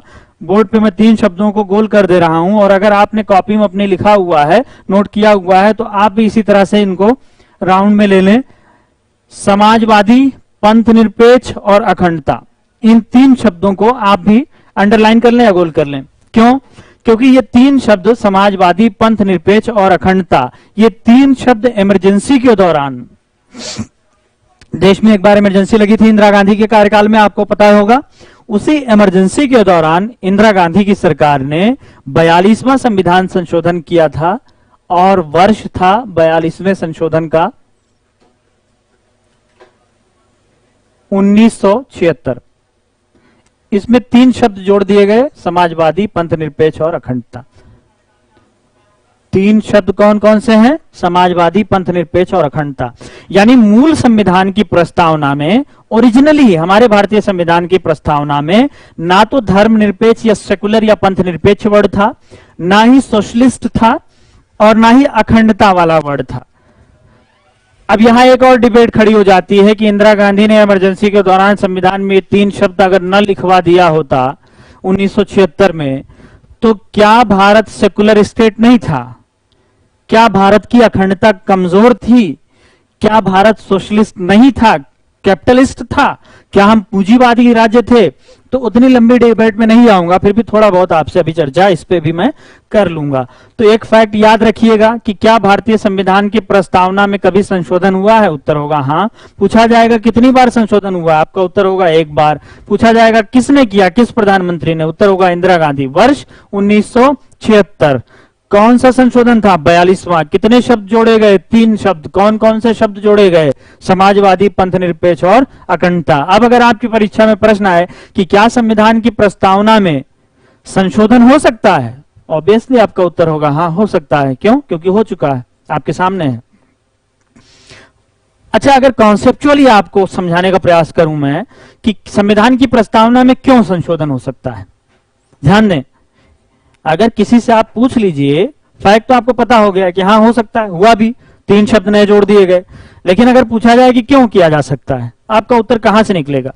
आपका उत्तर निकलेगा अनुच्छेद 368 से। आर्टिकल 368 पार्ट है संविधान का 20th। 20वां भाग क्या है? संविधान का संशोधन। अनुच्छेद 368 में लिखा हुआ है कि भारतीय संविधान के किसी भी भाग में संसद को संशोधन करने की शक्ति होगी। तो जाहिर सी बात है, उद्देशिका भी चूंकि संविधान का भाग है, इसीलिए उद्देशिका को भी संशोधित किया जा सकता है। मैंने एक प्रश्न क्रिएट किया था कि उद्देशिका में क्यों और कैसे संशोधन किया जा सकता है। उत्तर क्या निकल के आया? चूंकि उद्देशिका संविधान का एक भाग है और संविधान के किसी भी भाग में संशोधन करने की शक्ति संसद के पास अनुच्छेद 368 के अधीन है, इसीलिए उद्देशिका में भी संशोधन हो सकता है और इसीलिए उद्देशिका में संशोधन हुआ भी। हालांकि यहां भी एक और रोचक बात यह है कि प्रारंभ में यह माना जाता रहा कि उद्देशिका में संशोधन नहीं हो सकता। बेरूबारी यूनियन और एसआर बोम्मई के केस में न्यायालय का मत अलग था। बाद में केशवानंद भारती केस में मत अलग हो गया। पहले शुरुआती केसेस में सुप्रीम कोर्ट ने यह माना था कि उद्देशिका संविधान का अंग नहीं है। लगभग 1.5 दशक तक यह माना गया कि उद्देशिका संविधान का अंग नहीं है। बाद में न्यायालय ने अपना निर्णय बदल दिया। फाइनली 1973 में केशवानंद भारती केस 1973 में भारतीय न्यायपालिका के इतिहास का अब तक का सबसे बड़ा केस था। इसमें 13 जजेस बैठे थे, बड़ी लंबी सुनवाई चली थी। तभी इस केस की मैं डिटेल करूंगा। कल किसी बच्चे ने गोलकनाथ केस के बारे में पूछा था, तो गोलकनाथ का केस है, केशवानंद का केस है, एसआर बोम्मई का केस है। इस तरह के कई ऐसे महत्वपूर्ण केसेस हैं जिनका जिक्र आगे है। जो आपकी मूल अधिकारों वाली क्लास होगी अनुच्छेद 13 में, अनुच्छेद 32 में जब हम बात करेंगे, अनुच्छेद 31 पे बात करेंगे, मूल अधिकारों को निकाले जाने की बात करेंगे। 44वें संशोधन के द्वारा मोरारजी देसाई सरकार ने कुछ मूल अधिकार निकाल दिए थे, तो वहां इन सब केसेस के बारे में हम डिटेल में बात करेंगे। तो चूंकि ये पहले से ही हमारे क्लास लेक्चर में है, इसलिए हमने कल जिक्र नहीं किया था। कल किसी बच्चे ने मुझसे प्रश्न पूछा था कि सर गोलकनाथ केस के बारे में बता दीजिए, तो अलग से उसको बताने की जरूरत नहीं है, जहां उसका संदर्भ रहेगा वहां आपको बताया जाएगा। अभी के लिए उद्देशिका से संबंधित दो महत्वपूर्ण फैक्ट आप याद कर लीजिए कि प्रारंभ में उद्देशिका भारतीय संविधान का अंग नहीं मानी जाती थी, लेकिन केशवानंद भारती केस में माननीय सर्वोच्च न्यायालय ने अपना निर्णय बदल दिया और सर्वोच्च न्यायालय ने यह माना कि उद्देशिका संविधान का अंग है। अब चूंकि उद्देशिका संविधान का अंग है और संविधान के किसी भी अंग में, किसी भी भाग में संशोधन करने की शक्ति संसद के पास निहित है, यह लिखा हुआ है संविधान के भाग 20 अनुच्छेद 368 में। तो चूंकि संविधान में संशोधन कर सकती है संसद, इसलिए संसद ने किया। कब किया? 1976 में। कौन सा संशोधन था? 42वां। कौन था प्रधानमंत्री? इंदिरा गांधी। दुर्भाग्य से उस वर्ष उन दिनों इमरजेंसी का टाइम था, देश में आपातकाल चल रहा था। आपातकाल के दौरान 3 शब्द नए डाल दिए गए। कौन कौन से? समाजवादी, पंथ निरपेक्ष और अखंडता। अब आप जितने भी बच्चे मुझको इस समय देख सुन रहे हैं या आगे देखेंगे, उन सबसे विशेष ध्यान चाहूंगा आपका। एक बहुत ही बड़ा प्रश्न आ रहा है, यूपीएससी का पूछा गया प्रश्न है, और कई बार ये होता है कि आईएएस में जो पहले प्रश्न पूछा गया है बहुत पहले, उसको कई बार रिपीट कर दिया जाता है छोटे एग्जाम्स में, जैसे एसएससी है, बैंक, रेलवे वगैरह में। प्रश्न ये पूछा यूपीएससी ने कि भारतीय, ध्यान से सुनिए, शब्दों का खेल है, शब्दों पर ध्यान दीजिए। आईएएस का प्रश्न यह था कि जब भारतीय संविधान लागू हुआ, उस समय भारतीय संविधान की प्रस्तावना में आए हुए शब्दों का सही क्रम क्या है? प्रश्न मैं रिपीट कर दे रहा हूं, शब्दों पर ध्यान दीजिए। जब संविधान लागू हुआ तब संविधान की प्रस्तावना में आए हुए शब्दों का सही क्रम क्या है? और उन्होंने रखा ऑप्शन प्रभुत्व संपन्न, समाजवादी, पंथ निरपेक्ष, लोकतंत्र। ऑप्शन बी रखा प्रभुत्व संपन्न, लोकतंत्रात्मक, गणराज्य। सी रखा प्रभुत्व संपन्न, पंथ निरपेक्ष, समाजवादी, गणराज्य। डी ऑप्शन रखा प्रभुत्व संपन्न, गणराज्य, समाजवादी, पंथ निरपेक्ष। आपने सुना और ध्यान भी शायद दिया हो, प्रश्न की भाषा में ही उत्तर निहित था।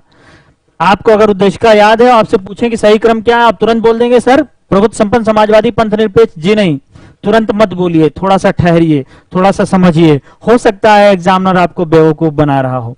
कई बार आता हुआ प्रश्न आप गलत कर देते हैं।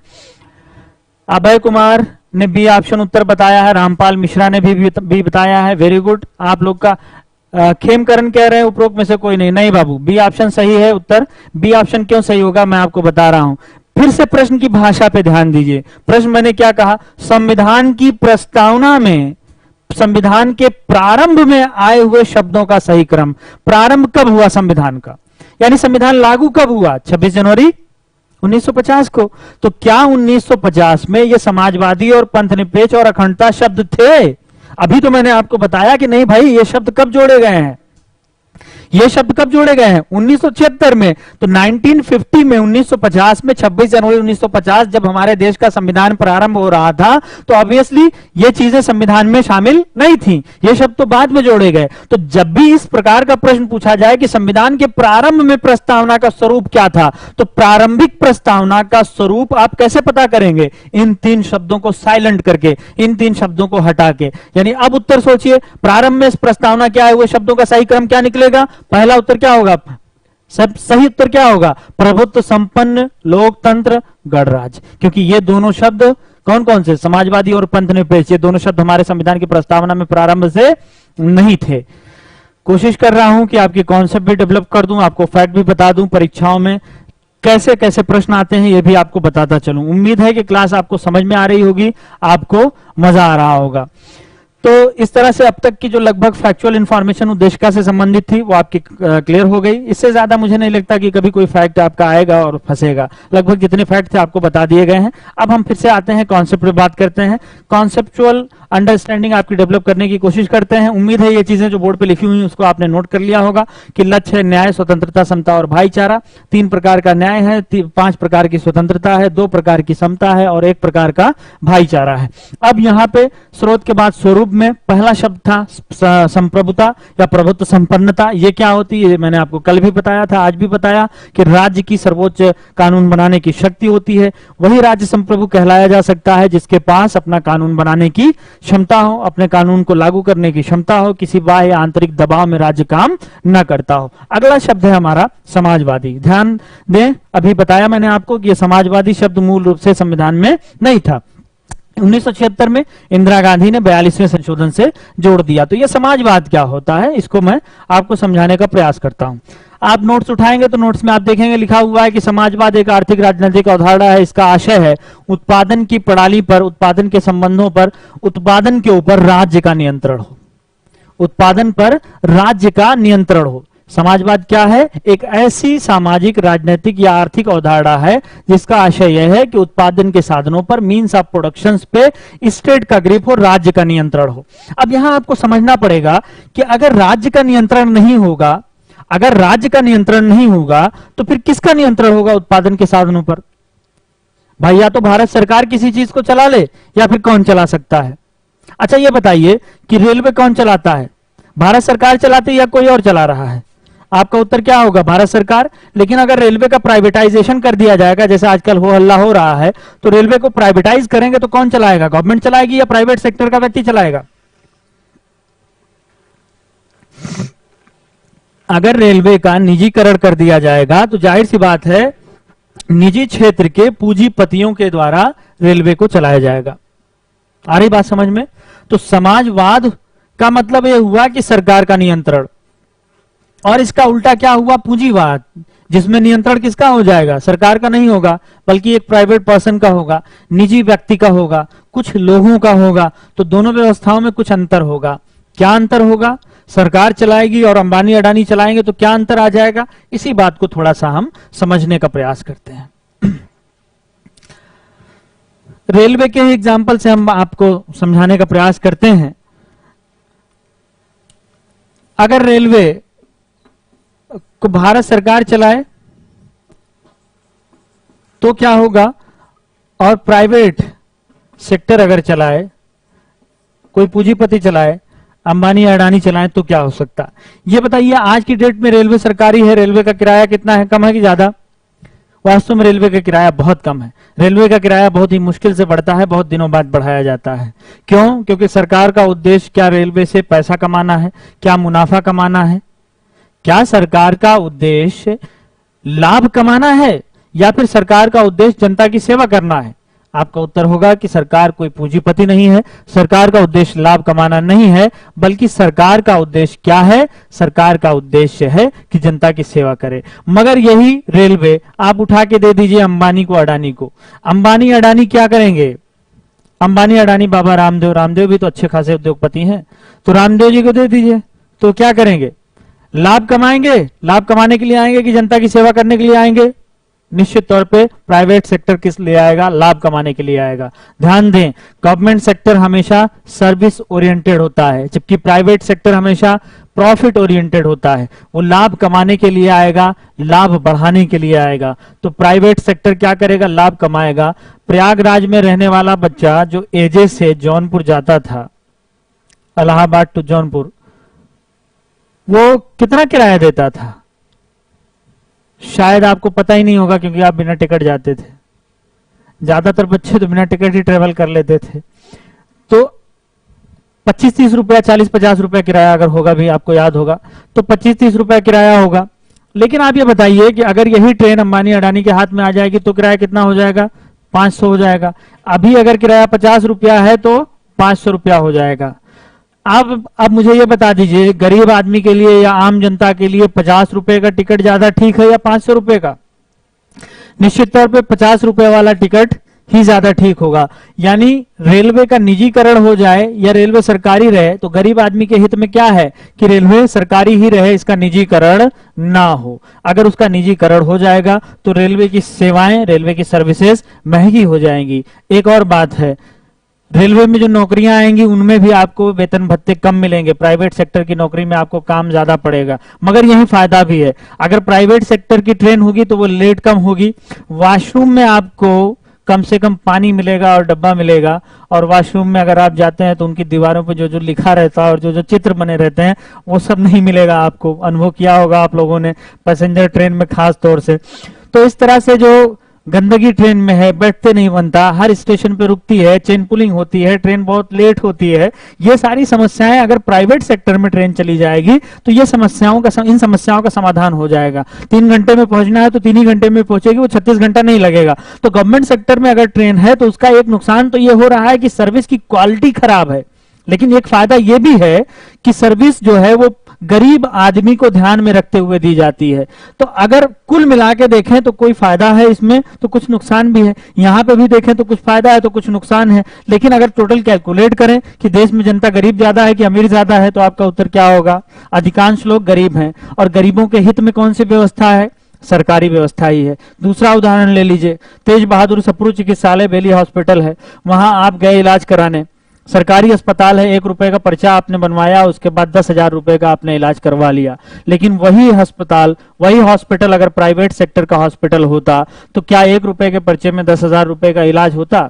आज कोरोना महामारी के दौर में हॉस्पिटल सेक्टर का जो सच है, बल्कि यूं कहूं कि गंदा सच है, वो सामने आ गया। बहुत सारे अखबारों में आपने पढ़ा होगा, न्यूज में आपने सुना होगा कि हॉस्पिटल ने लोगों की मजबूरियों का कितना बुरा फायदा उठाया है।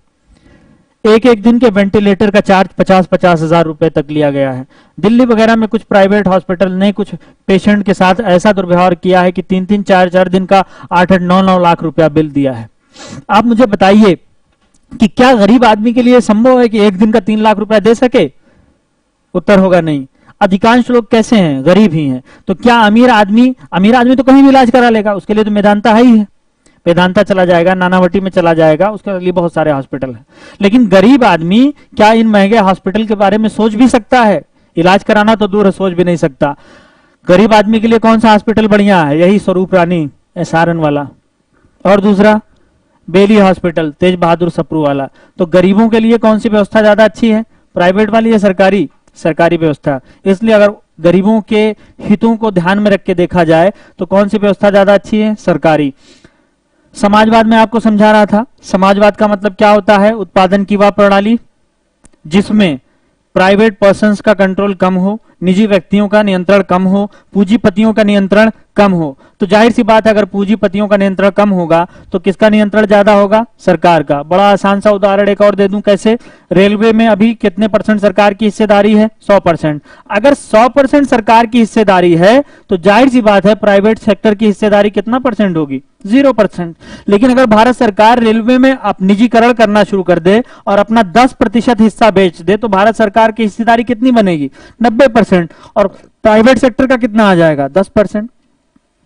यानी जिस रेशियो में सरकारी क्षेत्र का प्रतिनिधित्व बढ़ेगा, ठीक उसी रेशियो में प्राइवेट सेक्टर का प्रतिनिधित्व घटेगा। या इसी को उल्टा कर दीजिए, अगर प्राइवेट सेक्टर का प्रतिनिधित्व किसी क्षेत्र में बढ़ेगा तो सरकारी क्षेत्र का प्रतिनिधित्व उसी सेक्टर में घट जाएगा। यानी कि रेलवे में अगर सरकार अपना प्रतिनिधित्व बढ़ाएगी तो जाहिर सी बात है निजी क्षेत्र का प्रतिनिधित्व घटेगा। यानी अगर कोई भी देश समाजवाद की तरफ बढ़ेगा तो सरकारी क्षेत्र का हस्तक्षेप उसमें बढ़ जाएगा। इसका ठीक उल्टा क्या है? हम समाजवाद की तरफ नहीं बढ़ेंगे बल्कि किसकी तरफ बढ़ेंगे? प्राइवेट सेक्टर की तरफ। तो प्राइवेट सेक्टर जब आएगा तो किसका इन्वेस्टमेंट बढ़ेगा? अंबानी अडानी का, यानी पूंजीपति को। तो इसी व्यवस्था को क्या कहेंगे हम? पूंजीवादी। यानी समाजवाद का ठीक उल्टा क्या होगा? पूंजीवाद। तो या तो हम पूंजीवादी हो लें या फिर हम समाजवादी हो लें। इंदिरा गांधी ने 1976 में शब्द जोड़ दिया 42वां संशोधन के माध्यम से, कौन सा? समाजवादी। तो समाजवादी शब्द इंदिरा ने जब जोड़ा तो इसका क्या उद्देश्य था? इसका उद्देश्य था, याद रखिएगा इस बात को, कि समाजवाद का अल्टीमेट टारगेट होता है समता लाना, बराबरी लाना। क्यों? क्योंकि यहां पे प्रॉफिट कमाने के लिए सरकार काम नहीं करेगी। समाजवाद का मतलब क्या है?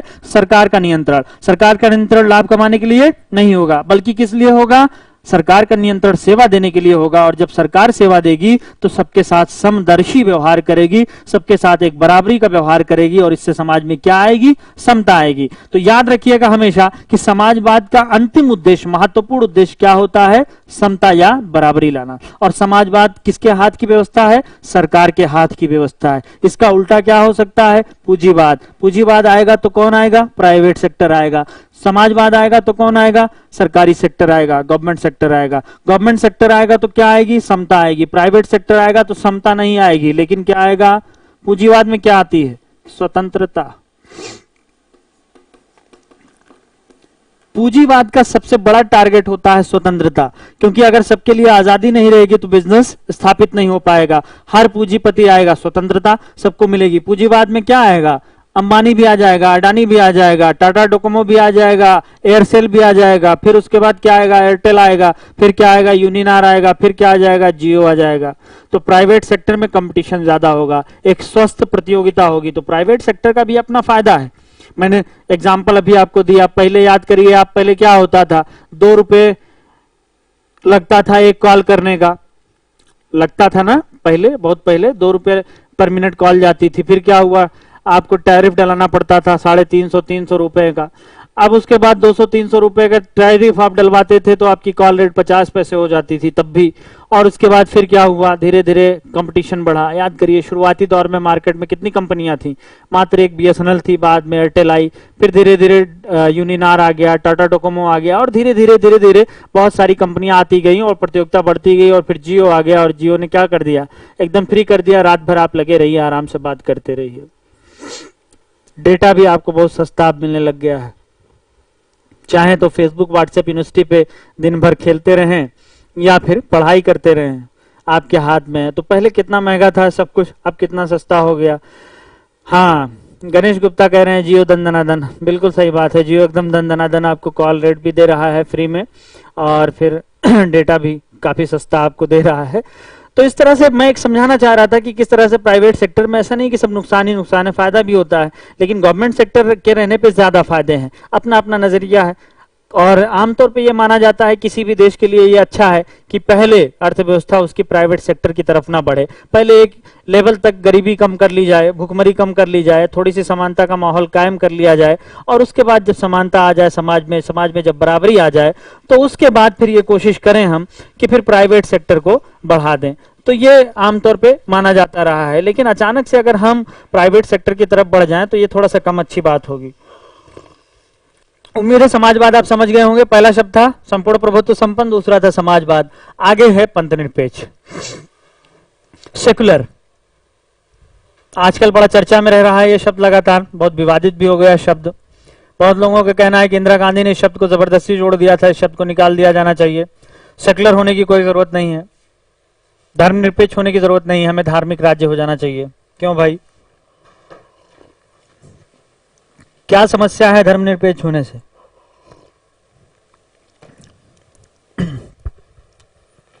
अपने पड़ोसी जैसा बनना चाह रहे हैं, सेकुलर नहीं होंगे तो क्या होंगे? रिलीजियस स्टेट होंगे। तो रिलीजियस स्टेट का कोई बहुत ज्यादा फायदा है क्या? कोई बहुत ज्यादा फायदा नहीं है। सेकुलर होने का कोई बहुत ज्यादा नुकसान नहीं है, बल्कि सेकुलर होने के फायदे दुनिया में ज्यादा है। दुनिया का इतिहास है जिन देशों में सेकुलर गवर्नमेंट है। हाँ, प्राइवेट सेक्टर बनाने से फायदा क्या होगा सर? अशोक कुमार वर्मा पूछ रहे हैं प्राइवेट सेक्टर। बाबू प्राइवेट सेक्टर अशोक अगर होगा तो उससे प्राइवेट सेक्टर अच्छी सर्विस देगा। वहां अभी रेलवे का एग्जांपल ही जैसे हमने दिया कि आपको सर्विस अच्छी मिलेगी, वॉशरूम सही रहेगा, पानी सही रहेगा, सप्लाई अच्छी रहेगी, और ट्रेनें टाइम से आएंगी जाएंगी, तो सप्लाई साइड उनकी स्ट्रांग होगी। प्राइवेट सेक्टर में ये फायदा होगा। प्राइवेट सेक्टर जब होगा तो उसमें पूंजीपतियों का निवेश होगा, तो विदेशी कंपनियां भी आएंगी। कुछ कंपनियां भारतीय कंपनियों के साथ विदेशी कंपनियां आके गठबंधन करेंगी। जैसे आपको याद होगा कि टेलीकॉम सेक्टर में टाटा अपने देश की कंपनी थी, डोकोमो जापान की कंपनी थी, तो टाटा डोकोमो का पैचअप हुआ। तो इस तरह से हमें विदेशी कार्य अनुभव भी मिल जाएगा, तो ये फायदा होगा। विदेशी पूंजी भी हमारे देश में आएगी, ये फायदा होगा। मगर ओवरऑल अगर गरीब जनता के नजरिए से देखें तो नुकसान होगा। क्यों? क्योंकि वो प्राइवेट सेक्टर जो आएगा वो थोड़ा सा महंगा होगा, थोड़ा कॉस्टली होगा। तो अमीरों के लिए तो वो व्यवस्था ठीक है, लेकिन गरीबों के लिए व्यवस्था ठीक नहीं है। देखें, राजनीत कुमार हमसे बता रहे हैं कि राज्य का कोई धर्म नहीं होगा, राज्य का कोई एक विशेष धर्म नहीं होगा। बिल्कुल सही कह रहे हैं कि सेकुलर का स्टेट होने का मतलब यही है कि राज्य का कोई एक विशेष धर्म नहीं होगा, बल्कि भारतीय राज्य सभी धर्मों के साथ एक समानता का व्यवहार करेगा। ये बात एकदम सही है, लेकिन अगर फैक्चुअली देखें तो बस इतना पर्याप्त है, मगर इससे भी आगे हम आपको ले जाना चाहते हैं। सबसे पहले हम बात करेंगे अंग्रेजी में सेकुलर शब्द लिखा हुआ संविधान में, सेकुलर। आपको पता होगा कि भारतीय संविधान मूलतः हिंदी में नहीं लिखा गया था, अंग्रेजी भाषा में लिखा गया था और बाद में इसका ट्रांसलेशन हुआ। और जब संविधान का अनुवाद हो रहा था तो उस समय एक बहुत जटिल समस्या आ गई कि ये जो वर्ड है सेकुलर, इसकी हिंदी क्या लिखी जाए। कुछ लोगों का मानना था कि सेकुलर की हिंदी लिख दी जाए धर्मनिरपेक्ष, और कुछ लोगों का मानना था कि सेकुलर की हिंदी धर्मनिरपेक्ष ना लिखी जाए बल्कि पंथ निरपेक्ष लिख दी जाए। सवाल यह है कि सेकुलर को हम हिंदी में क्या कहें, सेकुलर को हम धर्मनिरपेक्ष कह दें या सेकुलर को हम पंथ निरपेक्ष कह दें। यह एक बहुत बड़ा इशू था और एक बहुत बड़ी डिबेट है जो आज भी चल रही है। तो आज भी चल रही है और इसमें भी बहुत सारी एस्पेक्ट हैं। तो इन सब बातों को समझने के लिए सबसे पहले यह समझना होगा कि धर्म होता क्या है। धर्म, अगर मैं आपसे पूछूं कि धर्म का अर्थ आप क्या मानते हैं, एक बहुत बड़ी बात है ये। और मैंने शुरुआत में ही कहा था और रिपीट करूंगा अपनी बात को कि अगर मैं धर्मनिरपेक्ष पे बोलूं और कायदे से इस विषय के साथ न्याय किया जाए तो धर्मनिरपेक्ष कम से कम 4 घंटे का लेक्चर है। कम से कम 4 घंटे का लेक्चर है, क्योंकि पहले धर्म को समझना होगा, फिर धर्मनिरपेक्षता को समझना होगा, फिर आपको पंथ निरपेक्षता को समझना होगा, और फिर वेस्टर्न कॉन्सेप्ट ऑफ सेकुलरिज्म समझना होगा, फिर इंडियन कॉन्सेप्ट ऑफ सेकुलरिज्म समझना होगा, फिर यह देखना होगा कि क्या भारत एक पंथ निरपेक्ष देश है, फिर यह देखना होगा कि क्या भारतीय संस्थाएं यानी हमारा सर्वोच्च न्यायालय, हमारी न्यायपालिका, हमारी विधायिका, हमारी कार्यपालिका और हमारा समाज, क्या हम व्यवहारिक जीवन में हम सभी पंथ निरपेक्ष हैं। तो ये सारी बहुत बड़ी डिबेट्स होंगी। तो बहुत ज्यादा नहीं, जितना हो सकता है कम से कम मैं आपको समझाता हूं आपकी परीक्षा के लिए, जो महत्वपूर्ण है, उपयोगी है, बस उसी पे हम बात करते हैं। देखें, अभी मैंने बोर्ड पे लिखा था एक वर्ड सेकुलर। सेकुलर वर्ड बना है लैटिन भाषा के सेकुलम शब्द से। लैटिन भाषा का एक वर्ड है सेकुलम, सेकुलम, सेकुलम वर्ड है लैटिन भाषा का। 1851 में 1851 में एक भाई साहब थे जॉर्ज जैकब होलियाक। जॉर्ज जैकब होलियाक 1994-95 के आसपास एक प्रश्न बना था एसएससी में कि सेकुलम वर्ड प्रथमतः किस व्यक्ति ने दिया। रिपीट कर रहा हूं प्रश्न को, सेकुलर वर्ड या सेकुलम वर्ड प्रथमतः किस व्यक्ति ने दिया। उत्तर होगा जॉर्ज जैकब होलियाक। सबसे पहले सेकुलर वर्ड का यूज किया था किसने? जॉर्ज जैकब होलियाक ने। एक्चुअली इन्होंने सेकुलर वर्ड का यूज नहीं किया था, इन्होंने लैटिन भाषा के विद्वान थे, इन्होंने सेकुलम वर्ड का यूज किया था, जो कि अंग्रेजी में सेकुलम आके सेकुलर हो जाता है। तो एक फैक्ट आपको मिला कि सेकुलर वर्ड को सबसे पहले किसने यूज किया। अब इसका अर्थ देखते हैं। ये जो लैटिन भाषा का सेकुलम वर्ड है, इसका अंग्रेजी में अर्थ होता है दिस वर्ल्ड।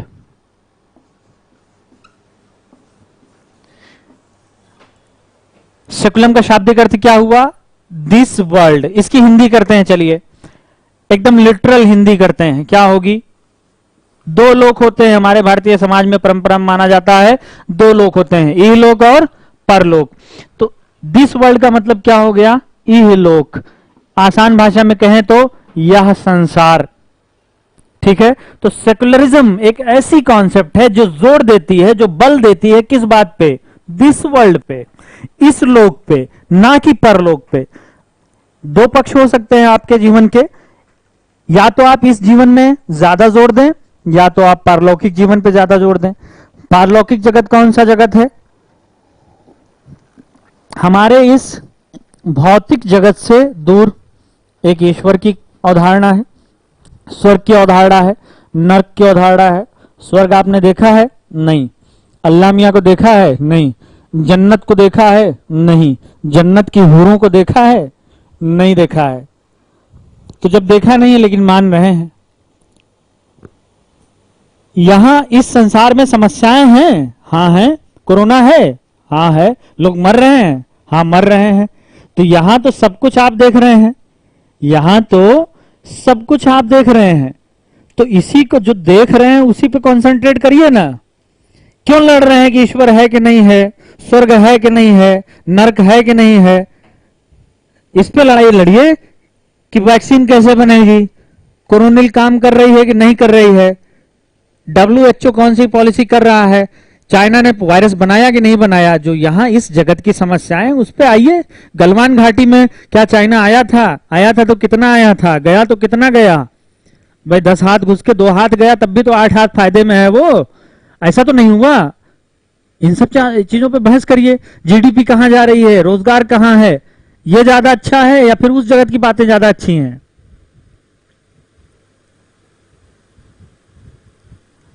गणेश गुप्ता पूछ रहे हैं हूर की परी भी होती है क्या सर? भाई वही तो मैं कह रहा हूं कि इस पे हम लोग क्यों बात करें।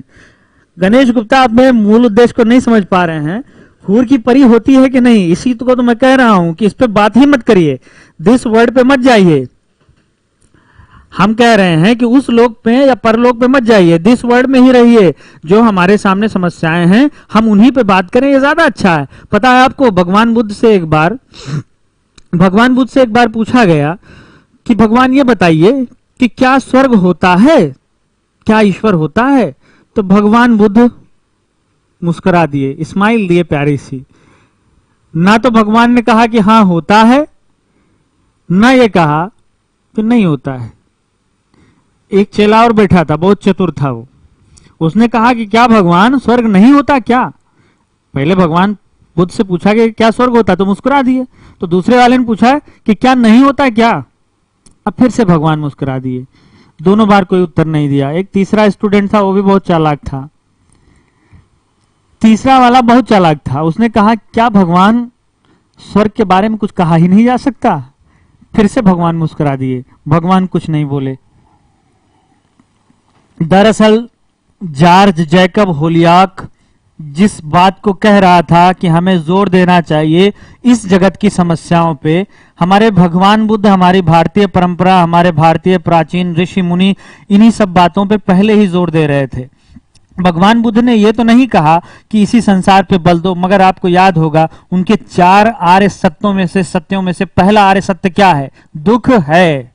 यही तो उन्होंने कहा था। तो दुख कहां है? जाहिर सी बात है इसी संसार में है। तो भगवान बुद्ध अनुत्तरित नहीं थे, बल्कि उन्होंने जानबूझ के उत्तर नहीं दिया था। भगवान बुद्ध का जो मौन था उसका उद्देश्य क्या था? उसका उद्देश्य यही सेकुलरिज्म था। उसका उद्देश्य यही था कि हमें अनावश्यक झगड़ों में नहीं पड़ना चाहिए, हमें इस पे जोर नहीं देना चाहिए कि भगवान है कि नहीं, और है तो कैसा है, ईश्वर है कि नहीं, स्वर्ग है कि नहीं, मोक्ष है कि नहीं। हमें बजाय इन सब चीजों के इस बात पे जोर देना चाहिए कि संसार में दुख है, लोग परेशान हैं। दुख है तो दुख का कारण भी है, दुख का कारण है तो उसका निवारण भी है, और इस निवारण का मार्ग भी है। आपको याद होगा यही 4 आर्य सत्य हैं भगवान के। तो वो 4 आर्य सत्य क्या थे? वो इस संसार पे बल दे रहे थे। तो सेकुलरिज्म एक ऐसी कॉन्सेप्ट है जो जोर देती है वस्तु स्थिति पे, जो आपको बताती है व्यवहारवाद में रहना, जो आपको अतीन्द्रिय सत्ताओं तक जाने से रोकती है। अतीन्द्रिय मतलब जो हमारी इंद्रियों के परे हो। इंद्रियां कितनी होती हैं? 5। देखने की, सुनने की, सूंघने की, छूने की, महसूस करने की। ना तो ईश्वर अल्लाह मियां को, भगवान को हम छू सकते हैं, ना हम देख सकते हैं, ना खा सकते हैं, ना महसूस कर सकते हैं, इसलिए वो हमारी इंद्रियों के परे हैं। इसलिए उसको क्या कहते हैं? अतीन्द्रिय। लेकिन इस संसार में रहने वाली समस्याओं को हम देख सुन समझ सकते हैं, इसलिए ये अतीन्द्रिय नहीं है बल्कि हमारे सामने की चीजें हैं। तो सेकुलरिज्म एक ऐसी कॉन्सेप्ट है जो निषेध करती है ऐसी सत्ताओं का जो हमारी इंद्रियों से परे हैं, बजाय इसके कि जो अतीन्द्रिय सत्ताएं हैं उन पे हम मंथन करें, उन पे विचार करें। हमें किन बातों पे विचार करना चाहिए? हमें इस जगत की, इस संसार की समस्याओं पे बात करना चाहिए। तो मोटी कॉन्सेप्ट आपको ये समझ में आ रही होगी मोटे तौर पे कि सेकुलरिज्म एक ऐसी अवधारणा है जो ईश्वर, नर्क और स्वर्ग और मोक्ष के बजाय, जन्नत के बजाय, अल्लाह के बजाय सांसारिक समस्याओं पे बात करने के लिए बढ़ावा देती है। तो अब ये कॉन्सेप्ट हो गया सेकुलरिज्म का। अब सवाल यहां पे ये है कि सेकुलरिज्म में क्या कोई बुराई है? कोई बुराई सेकुलरिज्म में प्रथम दृष्टया तो नहीं दिखाई देती। तो फिर भारत में इसको लेके क्यों इतनी समस्या रहती है? अब इसको समझने के लिए आपको सबसे पहले धर्म शब्द को समझना पड़ेगा। आप सभी बच्चों ने संस्कृत तो पढ़ा ही होगा कक्षा 6, 7, 8 में। आपको याद होगा, आप लोग रूप पढ़ते थे, याद करते थे, राम रामो रामा। पठ धातु का रूप याद होगा आपको, पठति पढ़ता, पठंति पठत, पढ़ता पठत, याद है कि नहीं? आपको याद होगा, आप किसी बच्चे ने पूछा सर जॉर्ज जैकब कहाँ के थे? महत्वपूर्ण नहीं है, फिर भी जर्मनी के थे, बता दे रहा हूं। अगर जरूरी होता एग्जाम के लिए तो आपको मैंने पहले ही बता दिया था, जॉर्ज जैकब होलियाक जर्मनी के थे। ये सब प्रश्न आएगा नहीं। मैं बता रहा था कि संस्कृत में रूप चलता था। पठ धातु से आप पढ़ते थे, पठति पठता, पठंती, पठसी पठता, पठत पठानी, पठाओ पठाम, याद होगा। यानी संस्कृत में धातुओं से शब्द बनते हैं। धर्म शब्द संस्कृत का है, और धर्म शब्द जो बना हुआ है यह ध्वे धातु से बना हुआ है। ध्वे का मतलब होता है धारण करना, धारण करने वाला। धारणीयता या धारण करने वाला कौन हो सकता है? जो बहुत कट्टर होगा या जो बहुत उदार होगा? निश्चित तौर पे जो उदार होगा वही। यानी धर्म का एक अर्थ है उदारता। इसी प्रकार से धर्म के बहुत ढेर सारे अर्थ और लक्षण बताए और गिनाए जा सकते हैं। इतने ज्यादा लक्षण आपको बता सकता हूं कि आप बोर हो जाएंगे, लेकिन मुझे आपको बोर करने का इरादा बिल्कुल नहीं है। इसलिए धर्म के कुछ ही लक्षणों पे मैं बात करूंगा जो प्रायः समझा जाता है, और 4 लक्षणों को मैं गिनाने जा रहा हूं आपके सामने। धर्म का एक लक्षण आपने, अभी मैं आज क्लास में भी चर्चा किया था कि तुलसीदास की एक रचना है, उनकी एक लाइन है चौपाई की, बहुत सुना होगा आप सबने। क्या सुना होगा? क्या सुना था आपने? परिहित सरस धर्म नहीं भाई। तो तुलसीदास के लिए, तुलसी के लिए परिहित है। तुलसी के लिए धर्म का मतलब क्या है? परहित है। परहित सरस धर्म नहीं भाई, पर पीड़ा सम नहीं अधिमाई। आज ही मैंने आपसे चर्चा किया था कि युधिष्ठिर को धर्म राज्य कहा जाता है, धर्म राज युधिष्ठिर। अच्छा, हम राजधर्म की भी बात करते हैं, याद करिए। राजधर्म कहते हैं ना, राजधर्म का पालन करना चाहिए, बात होती है कि नहीं? राजधर्म को उल्टा कर दीजिए, क्या हो जाएगा? धर्मराज। युधिष्ठिर कौन थे? धर्मराज। युधिष्ठिर को धर्मराज क्यों कहा जाता था? क्या युधिष्ठिर हरदम बैठ के गीता का वाचन करते थे? क्या उस समय गीता अस्तित्व में आ गई थी? क्या युधिष्ठिर हरदम बैठकर मंदिर में पूजा आराधना करते रहते थे? उत्तर है नहीं। खेमकरण का उत्तर एकदम सही आया कि युधिष्ठिर जो थे वो कर्तव्यनिष्ठ थे। यानी अगर कोई व्यक्ति अपने कर्तव्यों का सही रूप से पालन करता है तो उस व्यक्ति को हम धार्मिक व्यक्ति कह सकते हैं। युधिष्ठिर को धर्मराज इसीलिए कहा जाता था, आप सभी बच्चों को पता होगा, मैं इतना ज्यादा डिटेल में नहीं जाऊंगा। क्या कह रहे हैं डॉक्टर सर? मुकेश सर की भी क्लास लगवाइए ऑफलाइन, ठीक है, देखा जाएगा आगे।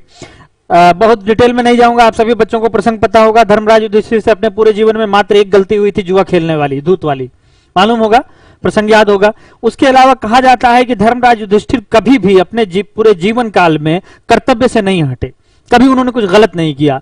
तो युधिष्ठिर को धर्मराज इसलिए नहीं कहा गया कि वो बड़े धार्मिक प्रकृति के व्यक्ति थे और बहुत ज्यादा पूजा अर्चना पूजा पाठ करते थे, हरदम मंदिर में बैठ के घंटा बजाया करते थे, ऐसा बिल्कुल नहीं था। बल्कि युधिष्ठिर धर्मराज इसलिए हैं क्योंकि वो कर्तव्यनिष्ठ थे। यानी भारतीय समाज में कर्तव्य को भी हम धर्म के अर्थ में लेते हैं। और भी बड़ी आसान सी बात, एक दो बात और बता दूं, स्वभाव को भी हम धर्म के रूप में लेते हैं। याद करिए, हम क्या कहते हैं? अग्नि का स्वभाव है जलाना, अग्नि का धर्म है जलाना। मित्रता धर्म क्या है? दूसरे की सहायता करना। तो यहां धर्म का मतलब क्या हो गया? अग्नि धर्म का मतलब यहां क्या निकल के आया कि अग्नि का स्वभाव, मित्र मित्र की सहायता करता है, यही मित्रता का धर्म है। तो इस तरह से हम क्या कह सकते हैं कि मित्रता धर्म की जब हम बात करते हैं तो वहां पे हम क्या लेते हैं? धर्म का अर्थ स्वभाव। मनुस्मृति में एक श्लोक के माध्यम से धर्म के 10 लक्षण बताए गए हैं, उन पर मैं ज्यादा डिटेल नहीं करूंगा, नहीं तो आपको दिक्कत होने लगेगी। तुलसीदास ने कहा कि धर्म परहित है। गीता जी में कहा गया है कि धार्याति जनानीति धर्म, जो लोगों को धारण करे वही धर्म है। यानी वहां उदारता है धर्म का अर्थ। तो धर्म का अर्थ हम परहित भी लेते हैं, धर्म का अर्थ हम कर्तव्य निष्ठा को भी लेते हैं, धर्म का अर्थ हम अपने मूलभूत स्वभाव से भी ग्रहण करते हैं। इसके अलावा धर्म का और भी अगर अर्थ आप ढूंढें तो धर्म का अर्थ पंथ या संप्रदाय से भी है, और प्रत्येक धर्म में कुछ न कुछ पूजा पाठ की पद्धतियां होती हैं। पूजा पाठ की पद्धति ये भी धर्म का अनिवार्य अंग होता है कि प्रत्येक धर्म में कुछ न कुछ पूजा पाठ की पद्धतियां होती हैं। तो इस तरह से धर्म को हम कई सेंस में ले सकते हैं। धर्म को हम ले सकते हैं परहित के सेंस में, धर्म को ले सकते हैं कर्तव्य निष्ठा के सेंस में, धर्म को हम ले सकते हैं मानवीय स्वभाव के सेंस में, धर्म को हम ले सकते हैं छोटे छोटे डिनोमिनेशन या कल्ट या सेक्ट के तौर पे, संप्रदाय या पंथ के तौर पे। धर्म को हम कुछ रिचुअल्स के स्तर पे भी ले सकते हैं, कुछ कर्मकांडीय पद्धतियों या पूजा पाठ पद्धतियों, जैसे हिंदुओं के यहाँ पूजा करना, मंदिर जाना, मुसलमानों के यहाँ नमाज आदि। तो इस तरह से धर्म के इतने सारे एंगल्स हो सकते हैं। अब आप बहुत ज्यादा ध्यान दें मेरी तरफ, मैं बात को निष्कर्ष पे पहुंचाने जा रहा हूं। निरपेक्ष शब्द है। निरपेक्ष का मतलब क्या होता है? निरपेक्ष का मतलब होता है तटस्थ रहना। तटस्थ रहना। तटस्थ रहने का मतलब क्या हुआ? मतलब ही न रखना। जैसे आपने कहा कि सर आवाज नहीं आ रही, कमेंट किया आपने, मैंने कहा कोई मतलब नहीं मुझे, चाहे वो आवाज जाए चाहे ना जाए। तो ये क्या हो गया? ये हो गया कि हम इससे तटस्थ हो गए, इससे निरपेक्ष हो गए। सुने चाहे तुम्हें ना सुनाई दे। मिशन तक्षशिला, इनका प्रश्न है गांधी जी धार्मिक नहीं थे। आंसर, इनका प्रश्न है गांधी जी धार्मिक नहीं थे। एकदम गलत बात है, गांधी जी धार्मिक थे। गांधी जी की एक किताब ही का नाम है गीता माई मदर। गांधी का पूरा जो सिद्धांत था वो पूरी तरह से धर्म पे आधारित था। गांधी जी ने कहा है कि राजनीति विहीन धर्म को मैं मरे हुए शरीर के समान मानता हूं। गांधी जी पूरी तरह से धार्मिक थे। कोई लड़का पूछ रहा, अमित सिंह बघेल हमसे पूछ रहे हैं कि सर धर्म और पंथ में अंतर बताइए। बिल्कुल, हम उसी पे आएंगे थोड़ी देर में, 5 मिनट के अंदर हम धर्म और पंथ पे आ जाएंगे। गांधी जी धार्मिक थे। गांधी की किताब का नाम है गीता माई मदर, याद रख लीजिए, बल्कि नोट भी कर लीजिए। गांधी ने कहा है गीता मेरी माँ है, और गांधी की सारी फिलॉसफी गीता से ही निकल के आती है। सत्य को उन्होंने ईश्वर का रूप माना है, धर्म को उन्होंने सत्य को उन्होंने धर्म माना है, सत्य को ही उन्होंने ईश्वर माना है। गांधी बहुत धार्मिक थे, लेकिन उनका धर्म ऐसा नहीं था कि वो दूसरे धर्म को गाली देता था। उनका धर्म ऐसा था जो सभी धर्मों को लेके चलता था। तो हमने धर्म के कई अर्थ आपको बताए, बोर्ड पे लिखे हुए हैं। धर्म का एक अर्थ है परहित, धर्म का एक अर्थ है कर्तव्य निष्ठा, एक है स्वभाव, और एक अर्थ ये भी हो सकता है संप्रदाय, और एक होता है पूजा पद्धतियां। अब निरपेक्ष शब्द को समझिए। निरपेक्ष का मतलब होता है मतलब न रखना या दूरी बना के रखना। अगर आप कहिए कि मैं धर्म निरपेक्ष हूं, यानी कि आप धर्म से दूरी बना के रख रहे हैं, धर्म से आप तटस्थ हैं। और धर्म का अर्थ क्या है? दूसरों का हित। अब आप मुझे बताइए कि क्या यह संभव है कि आप स्वघोषित रूप से अपने संविधान में यह लिख देंगे कि आपको दूसरों के हित से कोई मतलब नहीं है? क्या आप स्वघोषित रूप से संविधान में लिख सकते हैं कि आपको कर्तव्य निष्ठा से कोई मतलब नहीं है? क्या स्वघोषित रूप से आप लिख सकते हैं कि मैं मानवीय स्वभाव से परे हूं, मुझको इससे कोई मतलब नहीं?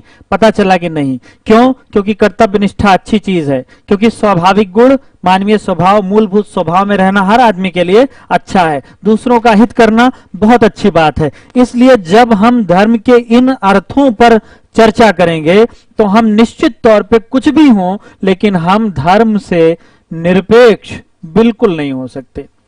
इसलिए हम धर्म निरपेक्ष नहीं हो सकते। तो धर्म निरपेक्षता बुरी बात है अगर धर्म को इन अर्थों में लिया जाए, लेकिन अगर धर्मों को छोटे छोटे रास्तों या संप्रदायों के सेंस में ग्रहण किया जाए, या धर्मों को कुछ कर्म कांडों के सेंस में लिया जाए, तो हम धर्म निरपेक्ष हो सकते हैं। अब आइए बात करते हैं उद्देश्य का, कि हम भारत के लोग भारत को एक संपूर्ण प्रभुत्व संपन्न समाजवादी पंथ निरपेक्ष, रुकिए यही तो पढ़ रहा हूं मैं, पंथ निरपेक्ष। तो ये किसकी बात है? अभी बोर्ड पे क्या लिखा गया था? उद्देश्य से 4 बातें पता चलती है। पहला स्रोत, दूसरा स्वरूप। किसका स्वरूप? भारतीय राज व्यवस्था का स्वरूप। तो भारतीय राज व्यवस्था कैसी होगी? सेकुलर, यानी हमारा स्टेट, हमारा राज्य क्या होगा? सेकुलर होगा। सेकुलर स्टेट का मतलब ये होगा कि हमारे राज्य को लोगों के पद से, लोगों के संप्रदाय से, लोगों के सेक्ट से, लोगों की पूजा पद्धतियों से कोई मतलब नहीं होगा। भारतीय राज्य, अगर मूर्ति विसर्जन हो रहा होगा तो वहां भी पुलिस जाएगी, मूर्ति विसर्जन करवाएगी। मुहर्रम का ताजिया दफन होगा तो वहां भी पुलिस जाएगी और जाके ताजिया दफन करवाएगी। जुम्मे की नमाज का भी अरेंजमेंट कराएगी। ख्वाजा मोइनुद्दीन चिश्ती की दरगाह पे उर्स के लिए भी मैनेजमेंट देखेगी, और जब महाकुंभ होगा प्रयाग में तो वहां पे भी पुलिस फोर्स लगेगी। तो पता ये चला कि हमारा राज्य क्या कर रहा है? क्या हिंदू में और मुसलमान में भेदभाव कर रहा है? नहीं, हमारा राज्य मान्यता दे रहा है किसको? हिंदुओं को भी, मुसलमानों को। तो दोनों की पूजा पद्धतियों का सम्मान कर रहा है। तो यानी भारत में सेकुलरिज्म का अर्थ ये नहीं है कि हिंदू मुसलमान या सिख या बौद्ध या जैन की पूजा पद्धतियों या हिंदुओं की जैन पद्धतियों में कोई अंतर करे स्टेट, जी नहीं, बल्कि स्टेट क्या करता है? सभी राज्यों को बराबर तौर पे मान्यता देता है, सभी की पूजा पद्धतियों को समान रूप से समाहित करता है। तो हमारे भारतीय संविधान में जो शब्द उद्देशिका में सेकुलर आया है, उसका यह अर्थ नहीं है कि भारतीय राज्य सभी धर्मों से दूर रहेगा, नहीं, बल्कि भारतीय राज्य क्या करेगा? सभी धर्मों को समान दृष्टि से देखेगा। राज्य धर्म के आधार पे व्यक्ति और व्यक्ति में कोई विभेद नहीं करेगा। तो इसको हम गांधी के शब्दों में कहें तो ये कौन सी पॉलिसी हो गई? सर्व धर्म समभाव।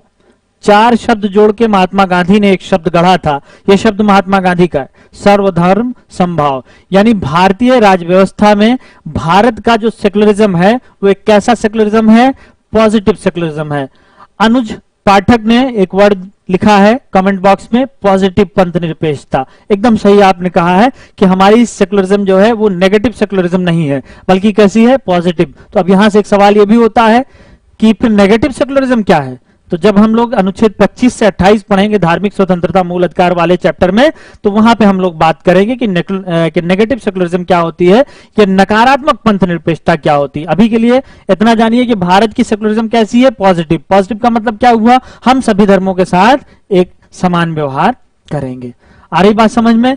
तो आज की अब तक की क्लास में हमने क्या जाना कि भारतीय संविधान की उद्देशिका में चार महत्वपूर्ण बातें हैं: संविधान का स्रोत स्वरूप और संविधान का उद्देश्य और संविधान को स्वीकार किए जाने की तिथि। स्रोत कौन है? भारत की जनता। उससे पहले बहुत ढेर सारे फैक्ट हम लोगों ने पढ़े थे। स्वरूप क्या है भारतीय राज्य व्यवस्था का? भारत क्या होगा? भारत एक संप्रभु राज्य होगा, यानी कि भारत के पास खुद की अपनी ताकत होगी, किसी दबाव में भारत काम नहीं करेगा। दूसरा पार्ट हमने क्या देखा था? समाजवाद। समाजवाद का मतलब क्या हुआ कि हमारी राज्य व्यवस्था प्राइवेट सेक्टर या पूंजीपतियों के द्वारा संचालित नहीं होगी, बल्कि हमारी राज्य व्यवस्था में सरकार का हस्तक्षेप अधिक रहेगा। क्यों रहेगा? क्योंकि सरकार सेवा भाव से काम करती है, लाभ कमाने के लिए काम नहीं करती, समानता स्थापित करने के लिए काम करती है। इसलिए उद्देशिका में समाजवादी शब्द डाला गया था। संपूर्ण प्रभुत्व संपन्न समाजवादी के बाद तीसरा शब्द हमने क्या लिया था? पंथ निरपेक्ष। पंथ निरपेक्ष का मतलब क्या हुआ? यहाँ पे सेकुलर स्टेट हुआ। सेकुलर स्टेट का मतलब भारतीय संविधान के लिए सेकुलर होने का अर्थ क्या हुआ कि भारत सभी धर्मों के साथ एक जैसा व्यवहार करेगा। सेकुलर को हमने हिंदी में पंथ निरपेक्ष लिखा है, क्यों? धर्म निरपेक्ष क्यों नहीं लिखा? क्योंकि हमारे यहाँ धर्म शब्द का अर्थ बहुत ज्यादा व्यापक है। गांधी जी को गोली क्यों मारी नाथूराम ने? जेनस स्टडी ने लिखा है गांधी जी को गोली क्यों मारी नाथूराम ने। बाबू आपके पास व्हाट्सएप पे बहुत सारे मैसेजेस आए होंगे, उसमें आपको लिखा गया होगा गांधी जी को क्यों गोली मारी गई। तो गांधी जी को गोली क्यों मारी, 2-3 बार इन्होंने प्रश्न रिपीट किया है।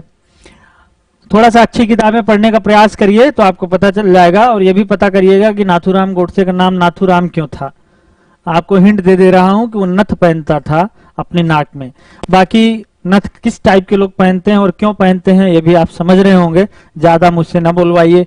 एक काम और करिएगा, एक किताब है फ्रीडम एट मिडनाइट, हिंदी में आती है आजादी आधी रात को। इसको लिखने वाले का नाम है Dominique Lapierre and Larry Collins. Lapierre and Collins ये दो राइटर हैं, दोनों आईसीएस ऑफिसर थे, भारत में उस समय रहते थे। बहुत बड़ी किताब है, पीसीएस में कई बार इस किताब का नाम भी पूछा गया है, तो इसलिए मार्केट से इस किताब को ले लीजिए। इस किताब में सब कुछ लिखा हुआ है कि गांधी जी को क्यों गोली मारी गई और कैसे। किसी हिंदू या मुसलमान ने नहीं लिखा है, बल्कि एक अंग्रेज ने लिखा है। प्रश्न पूछा जा रहा है सर भगत सिंह, पंडित ब्रजेश भारद्वाज प्रश्न पूछ रहे हैं कि सर भगत सिंह जी धार्मिक थे कि नहीं। भगत सिंह ने एक किताब लिखा है मैं नास्तिक क्यों हूं। इस किताब के टाइटल से आपको क्या लगता है? मैं नास्तिक क्यों हूं, यानी कि मैं नास्तिक हूं, उसका रीजन वो बता रहे हैं। तो भगत सिंह बिल्कुल नास्तिक थे, पूरी तरह से। नास्तिक होने का मतलब यह है कि वो किसी भी धर्म को किसी तरह से नहीं मानते थे। बड़ी रोचक बात है कि जाते जाते लास्ट टाइम पे फांसी के फंदे पे चढ़ने से पहले उनकी माता जी जब जेल में उनसे मिलके गई थी तो उन्होंने कहा था कि चल के गुरुद्वारे माथा टेक लो। या फिर कुछ धार्मिक कार्य करने के लिए उन्होंने कहा था, तो उन्होंने कहा था कि माता जी अब अंतिम समय में मैं तो कोई धार्मिक कार्य नहीं करूंगा, अगर लास्ट टाइम पे मैं धार्मिक काम करूंगा तो लोग कहेंगे कि मरते मरते, मरने के डर से, फांसी के डर से भगत सिंह ने धार्मिक काम किया। तो भगत सिंह पूरी तरह से नास्तिक थे। अब अगर आपके प्रश्न लेंगे तो ये रह जाएगा, तो हम भारत के लोग भारत को एक संपूर्ण प्रभुत्व संपन्न समाजवादी पंथ निरपेक्ष लोकतंत्रात्मक, अगला वर्ड हमारा क्या है, लोकतंत्र। उससे पहले पंथ निरपेक्ष में हम आपको यह समझा रहे थे कि भारत में सेकुलर की हिंदी संविधान में उद्देशिका में क्यों पंथ निरपेक्ष लिखी गई, क्यों नहीं धर्म निरपेक्ष लिखी गई। धर्म निरपेक्ष दरअसल इसलिए हमने नहीं लिखा क्योंकि धर्म का अर्थ हमारे भारतीय समाज में, हमारी संस्कृति में, हमारी परंपरा में बहुत ज्यादा व्यापक है। धर्म को हम बहुत बड़े अर्थों में लेते हैं। धर्म का अर्थ हम केवल यहाँ पूजा पाठ या ईश्वर भगवान अल्लाह मियां से नहीं लेते। धर्म का अर्थ हम केवल सेक्ट या कल्ट या पंथ से नहीं लेते, बल्कि धर्म का अर्थ हम परहित से भी लेते हैं। धर्म का अर्थ हम मूलभूत स्वभाव से लेते हैं। धर्म का अर्थ हम यह भी लेते हैं कि व्यक्ति अपने कर्तव्य निष्ठा के साथ अपने कर्तव्य मार्ग पर डटा रहे। तो इस तरह से हम धर्म से निरपेक्ष कभी नहीं हो सकते थे। अभी किसी बच्चे ने बीच में प्रश्न पूछा था कि सर धर्म और पंथ में क्या अंतर होता है। हिंदू धर्म एक धर्म है और हिंदू धर्म में भी कई रास्ते हैं। स्वामी विवेकानंद मूर्ति पूजा का विरोध करते थे, राजा राम मोहन राय मूर्ति पूजा का विरोध करते थे। अधिकांश हिंदू मूर्ति पूजक हैं, लेकिन बहुत सारे हिंदू ऐसे हैं कि जो मूर्ति पूजा का विरोध करते हैं। दोनों हिंदू हैं, दोनों का अपना अलग रास्ता है। किसी को यह मानना है कि निर्गुण निराकार ईश्वर ज्यादा अच्छा है, किसी का यह मानना है कि साकार ईश्वर अच्छा है। इससे जब हम ईश्वर की प्रतिमा को सामने देखते हैं तो हमारे अंदर भक्ति भाव ज्यादा अधिक जागृत होता है। तो इसलिए अलग अलग पूजा पद्धतियों के लिए अलग अलग ईश्वर का स्वरूप बहुत जरूरी है। जबकि कुछ लोगों का यह मानना है कि नहीं, ईश्वर का निराकार स्वरूप ज्यादा अच्छा है, ईश्वर को किसी स्वरूप में देखने की जरूरत नहीं है। तो अलग अलग लोगों का अलग अलग मानना है। आप देखें हिंदू धर्म में ही, हिंदू धर्म में ही आपको बहुत सारे ऐसे लोग मिल जाएंगे जो सगुण ईश्वर के उपासक हैं, बहुत सारे ऐसे मिलेंगे जो निर्गुण ईश्वर के उपासक हैं, बहुत सारे आपको शैव मिलेंगे, बहुत सारे आपको नयनार मिलेंगे, बहुत सारे महाकाल को अपना आराध्य मानते हैं, बहुत लोग हनुमान जी को अपना आराध्य मानते हैं, बहुत से लोग कृष्ण भक्ति धारा के हैं, बहुत से लोग भगवान राम को अपना आराध्य मानते हैं। तो आपका रास्ता कुछ भी हो सकता है। अंतिम लक्ष्य हिंदुइज्म का क्या है? मोक्ष है, लिबरेशन है, मुक्ति है। अब उस मुक्ति के लिए आप किस मार्ग का अनुसरण करते हैं यह आपका अपना विकल्प है। ये आपका अपना विकल्प है कि आप कौन सा रास्ता चुनते हैं। बाकी धर्म ने आपको खूब ढेर सारी आजादी दी है। इसी तरह पे आप इस्लाम में आ जाएं। इस्लाम में मूलभूत सिद्धांत एक ही है, कुरान सभी का एक है, अल्लाह सबका एक है, पैगंबर मोहम्मद सबके एक है। लेकिन कुल मिला के कई सारे फिरके हैं। प्रमुख फिरके जो यहाँ पे हैं, शिया है, सुन्नी है, बरेलवी है, देवबंदी है। तो इस तरह से बहुत सारे पंथ हैं। तो जब एक ही धर्म के अंदर कई सारे रास्ते होते हैं, हिंदी का शब्द है पथ, पथ का तत्सम, ये तत्सम शब्द है, इसका तद्भव बन जाता है पंथ। तो पथ का मतलब रास्ता होता है। तो यानी कोई रास्ता जो अलग रास्ता, एक ही धर्म के अंदर जो अलग अलग रास्ते हैं, उसी को हम क्या कहते हैं? पंथ। तो धर्म और पंथ में फर्क यह है कि धर्म एक बड़ी अवधारणा है और पंथ धर्म के अंदर निहित एक छोटी अवधारणा है। जैसे ईसाइयत या क्रिश्चियनिटी एक धर्म है और उसी के अंदर दो पथ हैं, कैथोलिक और प्रोटेस्टेंट। बौद्ध एक धर्म है, उसके अंदर अलग अलग पंथ हैं। कौन कौन से? हीनयान है, महायान है, योगाचार विज्ञानवादी है, माध्यमिक शून्यवादी है। जैन एक धर्म है, उसके अंदर दो पंथ है। कौन कौन से पंथ है? दिगंबर है, श्वेतांबर है। इस्लाम एक धर्म है, इसके अंदर कई सारे पंथ हैं। अभी मैंने नाम लिया था, शिया, सुन्नी, देवबंदी, बरेलवी, हनफी, नजफी। तो इस तरह से एक धर्म के अंदर कई पथ हो सकते हैं। तो हमारा भारतीय संविधान क्या है? पंथ निरपेक्ष है। यानी उससे हिंदू मुसलमान ही नहीं, बल्कि अगर हिंदुओं में कोई शैव है, कोई नयनार है, कोई अलवार है, कोई राधा स्वामी सत्संग वाला है, तो उससे भी राज्य को कोई फर्क नहीं पड़ता। स्टेट का सबके साथ एक जैसा व्यवहार करेगा। अगर कोई इस्लाम का मानने वाला है तो उसमें वो शिया हो या सुन्नी हो या बरेलवी हो या हनफी हो, देवबंदी हो या नजफी हो या हम्बली हो या शाफई हो, उसको स्टेट से कोई मतलब नहीं होगा। राज्य सबके साथ एक जैसा व्यवहार करता रहेगा। तो यह बात आपको समझनी होगी कि भारतीय राज्य कैसा है? पंथ निरपेक्ष। आगे बढ़ते हैं। अगला शब्द क्या है? लोकतंत्रात्मक गणराज्य। संपूर्ण प्रभुत्व संपन्न समाजवादी पंथ निरपेक्ष लोकतंत्रात्मक गणराज्य। आगे क्या है? लोकतंत्र यानी डेमोक्रेसी। कल हमने बात की थी कि डेमोक्रेसी कैसे बनता है, याद करिए। कल मैंने आपको बताया था कि धर्मतंत्र, राजतंत्र और लोकतंत्र, ये तीन तंत्र हैं, जिसमें मैंने आपको बताया था कि धर्मतंत्र का मतलब थियोक्रेसी होता है। थियोस मतलब ईश्वर प्लस क्रेशिया मतलब शासन, थियोस मतलब ईश्वर। जहां ईश्वरीय शासन हो वो धर्मतंत्र हो गया। दूसरा हमने आपको बताया था मोनार्की, राजतंत्र या मोनार्की? राजतंत्र क्या होता है? Mono plus Archie. यहां पे भी मोनो का मतलब एक और यहां पे आर्की का मतलब क्या हो गया? शासन। अगर एक व्यक्ति का शासन है तो यही मोनार्की होगा, अगर ईश्वर का शासन है तो यही धर्मतंत्र होगा। और फिर आगे कल ही मैंने आपको बताया था कि लोकतंत्र की अंग्रेजी है डेमोक्रेसी, दो शब्दों से मिलकर बना है, डेमोस अर्थात जनता और क्रेसी मतलब क्रेटिया मतलब शासन होता है। तो इस तरह से ये डेमोक्रेसी क्या हो गई? ये हो गई लोक या जनता का शासन। तो लोकतंत्र क्या हो गया? जनता का शासन। धर्मतंत्र क्या है? धर्म का शासन। राजतंत्र क्या है? किसी एक राजा या रानी का शासन। तो लोकतंत्र भारत क्या है? यहां पे राजा रानी का शासन नहीं होगा, मोनार्की नहीं है, यहां पे ईश्वर का शासन नहीं है, गीता या कुरान से देश नहीं चलाया जाता, बल्कि किससे चलाया जाता है? भारत के संविधान से। यहां पे ईरान की तरह सर्वोच्च नेता कोई धार्मिक नेता नहीं है, अल खामेनाई यहां के नेता नहीं है। यहां पे सर्वोच्च नेता कौन है? जिसको संविधान के द्वारा शपथ दिलाई गई है। देश का सबसे बड़ा नेता हमारा कौन है? राष्ट्रपति। जिसको कौन चुनता है? जनता के द्वारा चुने गए लोगों के द्वारा चुना जाता है हमारा राष्ट्रपति। तो याद रखिएगा कि धर्मतंत्र में सर्वोच्च पुस्तक धार्मिक पुस्तक, लोकतंत्र में सर्वोच्च पुस्तक संवैधानिक पुस्तक, धर्मतंत्र में सर्वोच्च नेता धार्मिक नेता, लोकतंत्र में सर्वोच्च नेता संवैधानिक नेता। संविधान जिसको मान्यता देगा वो सबसे बड़ा होगा। हमारा भारतीय संविधान किसको मान्यता देता है? अनुच्छेद 52 क्या कहता है? भारत का एक राष्ट्रपति होगा। दूसरा अनुच्छेद 53 क्या कह रहा है? संपूर्ण कार्यपालक का शक्ति का प्रधान भारत का राष्ट्रपति होगा। तो याद रखिएगा कि हमारे देश में कोई धार्मिक नेता सर्वोच्च ने, अलग बात है किसी की इज्जत बहुत ज्यादा हो जाए, कोई प्रेशर ग्रुप काम कर रहा हो या किसी धार्मिक संस्था का बहुत बड़ा योगदान हो किसी पार्टी या नेता के आगे बढ़ने में, तो उस धार्मिक नेता को भी सार्वजनिक मंच से बिठाया जाए और राज्यपाल और मुख्यमंत्री से भी पहले उसको बोलने दिया जाए, या किसी बड़े सार्वजनिक प्रोग्राम में उस धार्मिक नेता को, उस धार्मिक संगठन के नेता को बुलाया जाए, वो एक अलग बात है, वो व्यवहारिक बात हो सकती है। लेकिन संवैधानिक तौर पे ऐसा कुछ है नहीं। संविधान में ऐसा कहीं नहीं है कि किसी धार्मिक नेता को संविधान में कोई पद या महत्व दिया जाएगा। संविधान में हर धार्मिक नेता, हर धर्म भारत में बराबर है। मगर मैंने अभी नाम लिया ईरान, एक देश का। ईरान में क्या स्थिति है? आपने अक्सर पेपर में देखा होगा। ईरान में सर्वोच्च नेता कौन होता है? ईरान में सर्वोच्च नेता कौन होता है? अली अल खामेनाई। वहां की संसद के द्वारा पारित कानून को अगर वो हस्ताक्षरित नहीं कर देते, स्वीकृत नहीं कर देते, तब तक ईरान में कोई कानून अस्तित्व में नहीं आ पाता। यानी वहां पे सबसे ऊपर कौन है? धार्मिक व्यक्ति है। भारत में कौन है सबसे ऊपर? भारत में कोई धार्मिक व्यक्ति नहीं है। तो धर्मतंत्र या राजतंत्र और लोकतंत्र में यही बुनियादी फर्क है। कल की क्लास में हमने थोड़ा बहुत डिस्कस किया था, आज भी थोड़ा सा आपको बता दिया। तो लोकतंत्र का प्राण तत्व कहां पे आता है? जनता में। जनता ही सब कुछ करती है, जनता के द्वारा संविधान बनाया जाता है और जनता के द्वारा निर्वाचन से किसी एक व्यक्ति को अपना शासक बना लिया जाता है। अभी मैंने उद्देशिका में पहला शब्द पढ़ते समय हम भारत के लोग वाक्यांश को डिटेल में आपको बताया था। वहां आपको बताया था कि उद्देशिका में हम भारत के लोग वाक्यांश से स्पष्ट होता है कि सब कुछ जनता ही यहाँ पे है और संप्रभुता भी अंतिम रूप से जनता के हाथ में। इस पे मैं बात कर चुका था। अब लोकतंत्र के बाद अगला शब्द है गणराज्य। बिल्कुल 5-7 मिनट में क्लास आपकी छोड़ दूंगा। गणराज्य अगला शब्द है। गणराज्य को अंग्रेजी में कहते हैं रिपब्लिक। गण धन राज्य। गण मतलब क्या होता है? जनता या लोगों का समूह। यहां पे लोगों का राज्य है।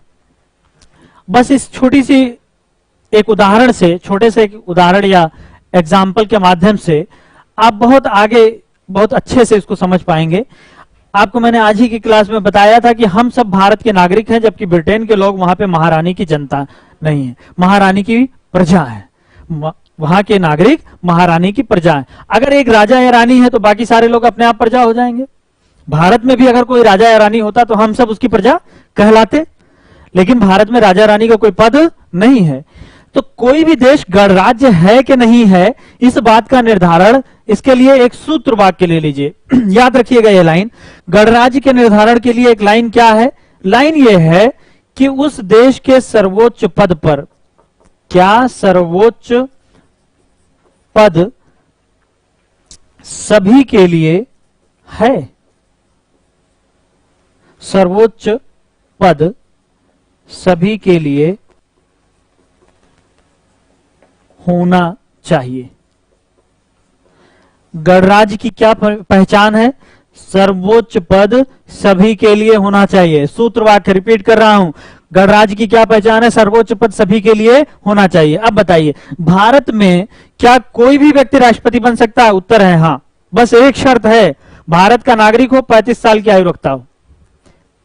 अगर आप 35 वर्ष की आयु रखते हैं, अगर आप भारत के नागरिक हैं, तो आप भारत का चुनाव लड़ सकते हैं, चाहे आप उत्तर प्रदेश से हो, चाहे पंजाब से, चाहे हरियाणा से, चाहे आप जनरल हो, एससी हो, एसटी हो, ओबीसी हो, चाहे आप महिला हो, चाहे आप पुरुष हो, आप किसी भी जाति से हो, किसी भी वर्ग से हो, किसी भी वर्ण से हो, किसी भी धर्म से हो, किसी भी क्षेत्र से हो, किसी भी संस्कृति से हो, आप भारत में चुनाव लड़ सकते हैं।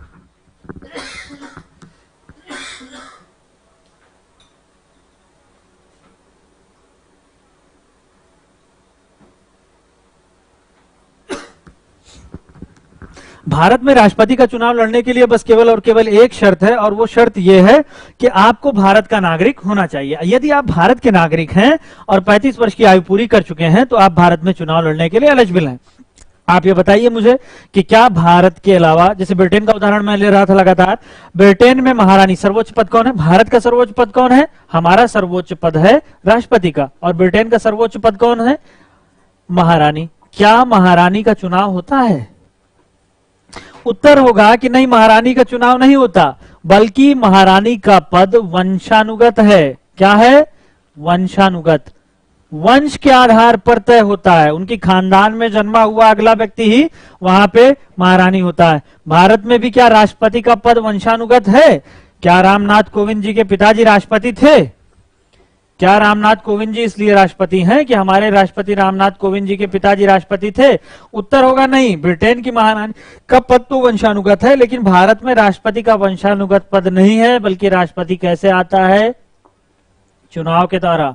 आगे आपको बताऊंगा, अनुच्छेद 54 में एक निर्वाचक मंडल होता है, अनुच्छेद 55 में उसके निर्वाचन की रीति है। अनुच्छेद 54 में कहा गया है कि राष्ट्रपति का निर्वाचन राज्यसभा, लोकसभा और राज्य विधानसभाओं के निर्वाचित सदस्यों के द्वारा किया जाएगा।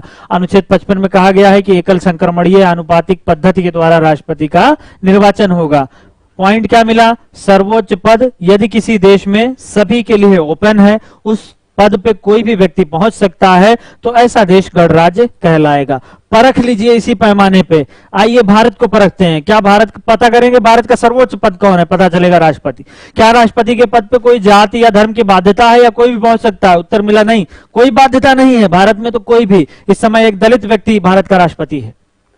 इससे पहले के आर नारायणन भी हो चुके थे, 2 दलित भारत में राष्ट्रपति हो चुके हैं, कई मुसलमान भारत में राष्ट्रपति हो चुके हैं, एक सिख भी भारत का राष्ट्रपति हो चुका है। पता ये चला कि धर्म या जाति या वर्ण की कोई बाध्यता भारत में राष्ट्रपति बनने के लिए नहीं है। तो इसलिए भारत का पद राष्ट्रपति का चुनाव से भरा जाता है। इसलिए भारत क्या हो गया? गणराज्य हो गया। लेकिन वहीं ब्रिटेन में सर्वोच्च पद कौन सा पद है? महारानी का। और क्या महारानी के पद के लिए कोई चुनाव होता है? उत्तर मिला नहीं। महारानी का पद कैसे भरा जाता है? वंशानुगत से। इसलिए क्या ब्रिटेन में गणराज्य है? उत्तर हुआ नहीं। क्या भारत में गणराज्य है? उत्तर हुआ हाँ। तो उद्देशिका क्या कहती है? भारत को हम क्या बनाएंगे? एक प्रभुत्व संपन्न, समाजवादी, पंथ निरपेक्ष, लोकतंत्रात्मक गणराज्य बनाएंगे। यानी भारत लोकतंत्र और गणराज्य दोनों है। लोकतंत्र क्यों है? क्योंकि यहां पे शासन का प्रमुख हमारा प्रधानमंत्री जनता के द्वारा चुना जाता है।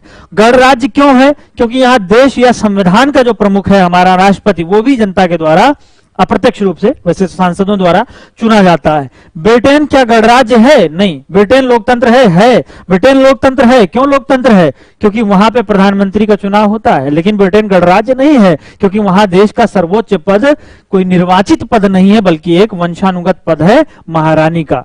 आ गई बात समझ में? तो उम्मीद है आपको लोकतंत्र और गणराज्य दोनों समझ में आ रहा होगा। सतीश कुमार पूछ रहे हैं कि ये क्लास रोज चलती रहेगी? जी हाँ, बिल्कुल, ये क्लास रोज चलती रहेगी। और जिस दिन क्लास नहीं चलेगी उस दिन हम आपको 1-2 दिन पहले से बता दिया करेंगे कि सर क्लास नहीं चल पाएगी। चलें, क्या पूछ रहे हैं? और रोज रहती है क्लास? हाँ, रोज रहती है। आज दूसरी क्लास थी। और दिनेश वर्मा, हाँ ठीक है। आगे संतोष कह रहे हैं ये क्लास रोज चलती रहेगी? जी हाँ, बिल्कुल चलती रहेगी। कोई भी पहुंच सकता है। विशाल का प्रश्न है कि इस क्लास पे कोई पहुंच सकता है। जी हाँ, ओपन क्लास है। जिन बच्चों की भी क्लास छूटी है कोई भी पढ़ सकते हैं। यूट्यूब पे क्लासेस आपको अवेलेबल मिल जाएंगी। यहाँ कोई भी शुल्क आपसे नहीं लिया जा रहा है, फ्री है। वसीम सर लाइव चैनल को आप सब्सक्राइब कर लीजिए, शेयर करिए। आप लोगों से मैंने बार बार कहा कि आप इसको लाइक और शेयर करते रहिए। आप शेयर करते रहेंगे तो ज्यादातर लोगों को लाभ मिल सकेगा। आपको फ्री में पढ़ाया जा रहा है, यहाँ पे आपसे कोई सुविधा शुल्क भी नहीं लिया जा रहा है, तो कम से कम इतना तो कर ही सकते हैं आप लोग कि इसको शेयर कर दें, ताकि आपसे संबंधित और जो लोग आपके परिचित लोग हैं वो भी वीडियो देख सकें, वो भी इससे लाभ उठा सकें। तो मैं उम्मीद करता हूं कि आप सब लोग हमारी अपील को स्वीकार करेंगे और एक्सेप्ट करेंगे और इसको शेयर करेंगे। राम मोहन कह रहे हैं कि सर बाकी क्लासेस भी चलवाइए। हाँ बिल्कुल, सारी क्लासेस चलेंगी धीरे धीरे। अभी पॉलिटी पढ़ लीजिए। रोहित नमस्ते कह रहे हैं। नमस्कार बाबू, खुश रहिए, तरक्की करिए, खूब मेहनत करिए, पढ़िए। तो ठीक है, आज की क्लास हम यहीं पे रोकेंगे। अब हम लोग कल मिलेंगे। क्या पूछ रहे हैं उपाध्याय? शिवांश उपाध्याय पूछ रहे हैं कि सर राष्ट्रपति के लिए किसी भी लाभ के पद पर ना हो। बिल्कुल एकदम सही बात है। राष्ट्रपति के लिए जो शर्तें हैं अनुच्छेद 59 में है, उसमें कहा गया है कि वो लाभ के पद पे नहीं होगा। अनुच्छेद 58 में भी कहा गया है कि वो लाभ के पद पे नहीं होगा। 58 में कहा गया है कि वो लाभ के पद पे नहीं होगा। 59 में कहा गया वो अन्य लाभ के पद पे नहीं होगा। तो वो सारी शर्तों पे हम लोग डिस्कस करेंगे। तो अभी के लिए मैं यहाँ ये बताना चाह रहा था, यहाँ पे जो दो शर्तें बताई थी मैंने, कि जैसे ब्रिटेन में महारानी का पद वंशानुगत होता है, वैसे हमारे यहाँ वंशानुगत नहीं होता। बाकी कुछ एक शर्तें हैं, लेकिन वो शर्तें ऐसी नहीं है कि उसको हम आप या कोई आम आदमी पूरा ना कर सके। प्राय सभी लोग ऐसा पूरा कर सकते हैं। सर हम सभी लकी हैं जो आप पढ़ा रहे। अरे नहीं भाई, राजनीत कुमार कह रहे हैं, रंजीत कुमार, कि हम सभी लकी हैं। आप लकी तब साबित होंगे, या मैं आपके लिए लकी तब साबित होऊंगा जब आप सफलता पा जाएंगे। तो मेहनत करिए, एक सिलेक्शन ले लीजिए, और हमारी यही प्रार्थना है कि आप जल्दी से जल्दी सिलेक्ट हों। आज की क्लास यहीं पे रुकूंगा। कल मिलता हूं आपसे 2 बजे, और कल का हमारा टॉपिक है उद्देशिका को हम कंप्लीट कराएंगे, जो बचा हुआ पार्ट है इसका। और उसके बाद हम लोग आगे बढ़ेंगे संविधान का भाग 1। संविधान का भाग 1 क्या है? संघ और उसका राज्य क्षेत्र। अनुच्छेद 1 से लेकर 4 तक है।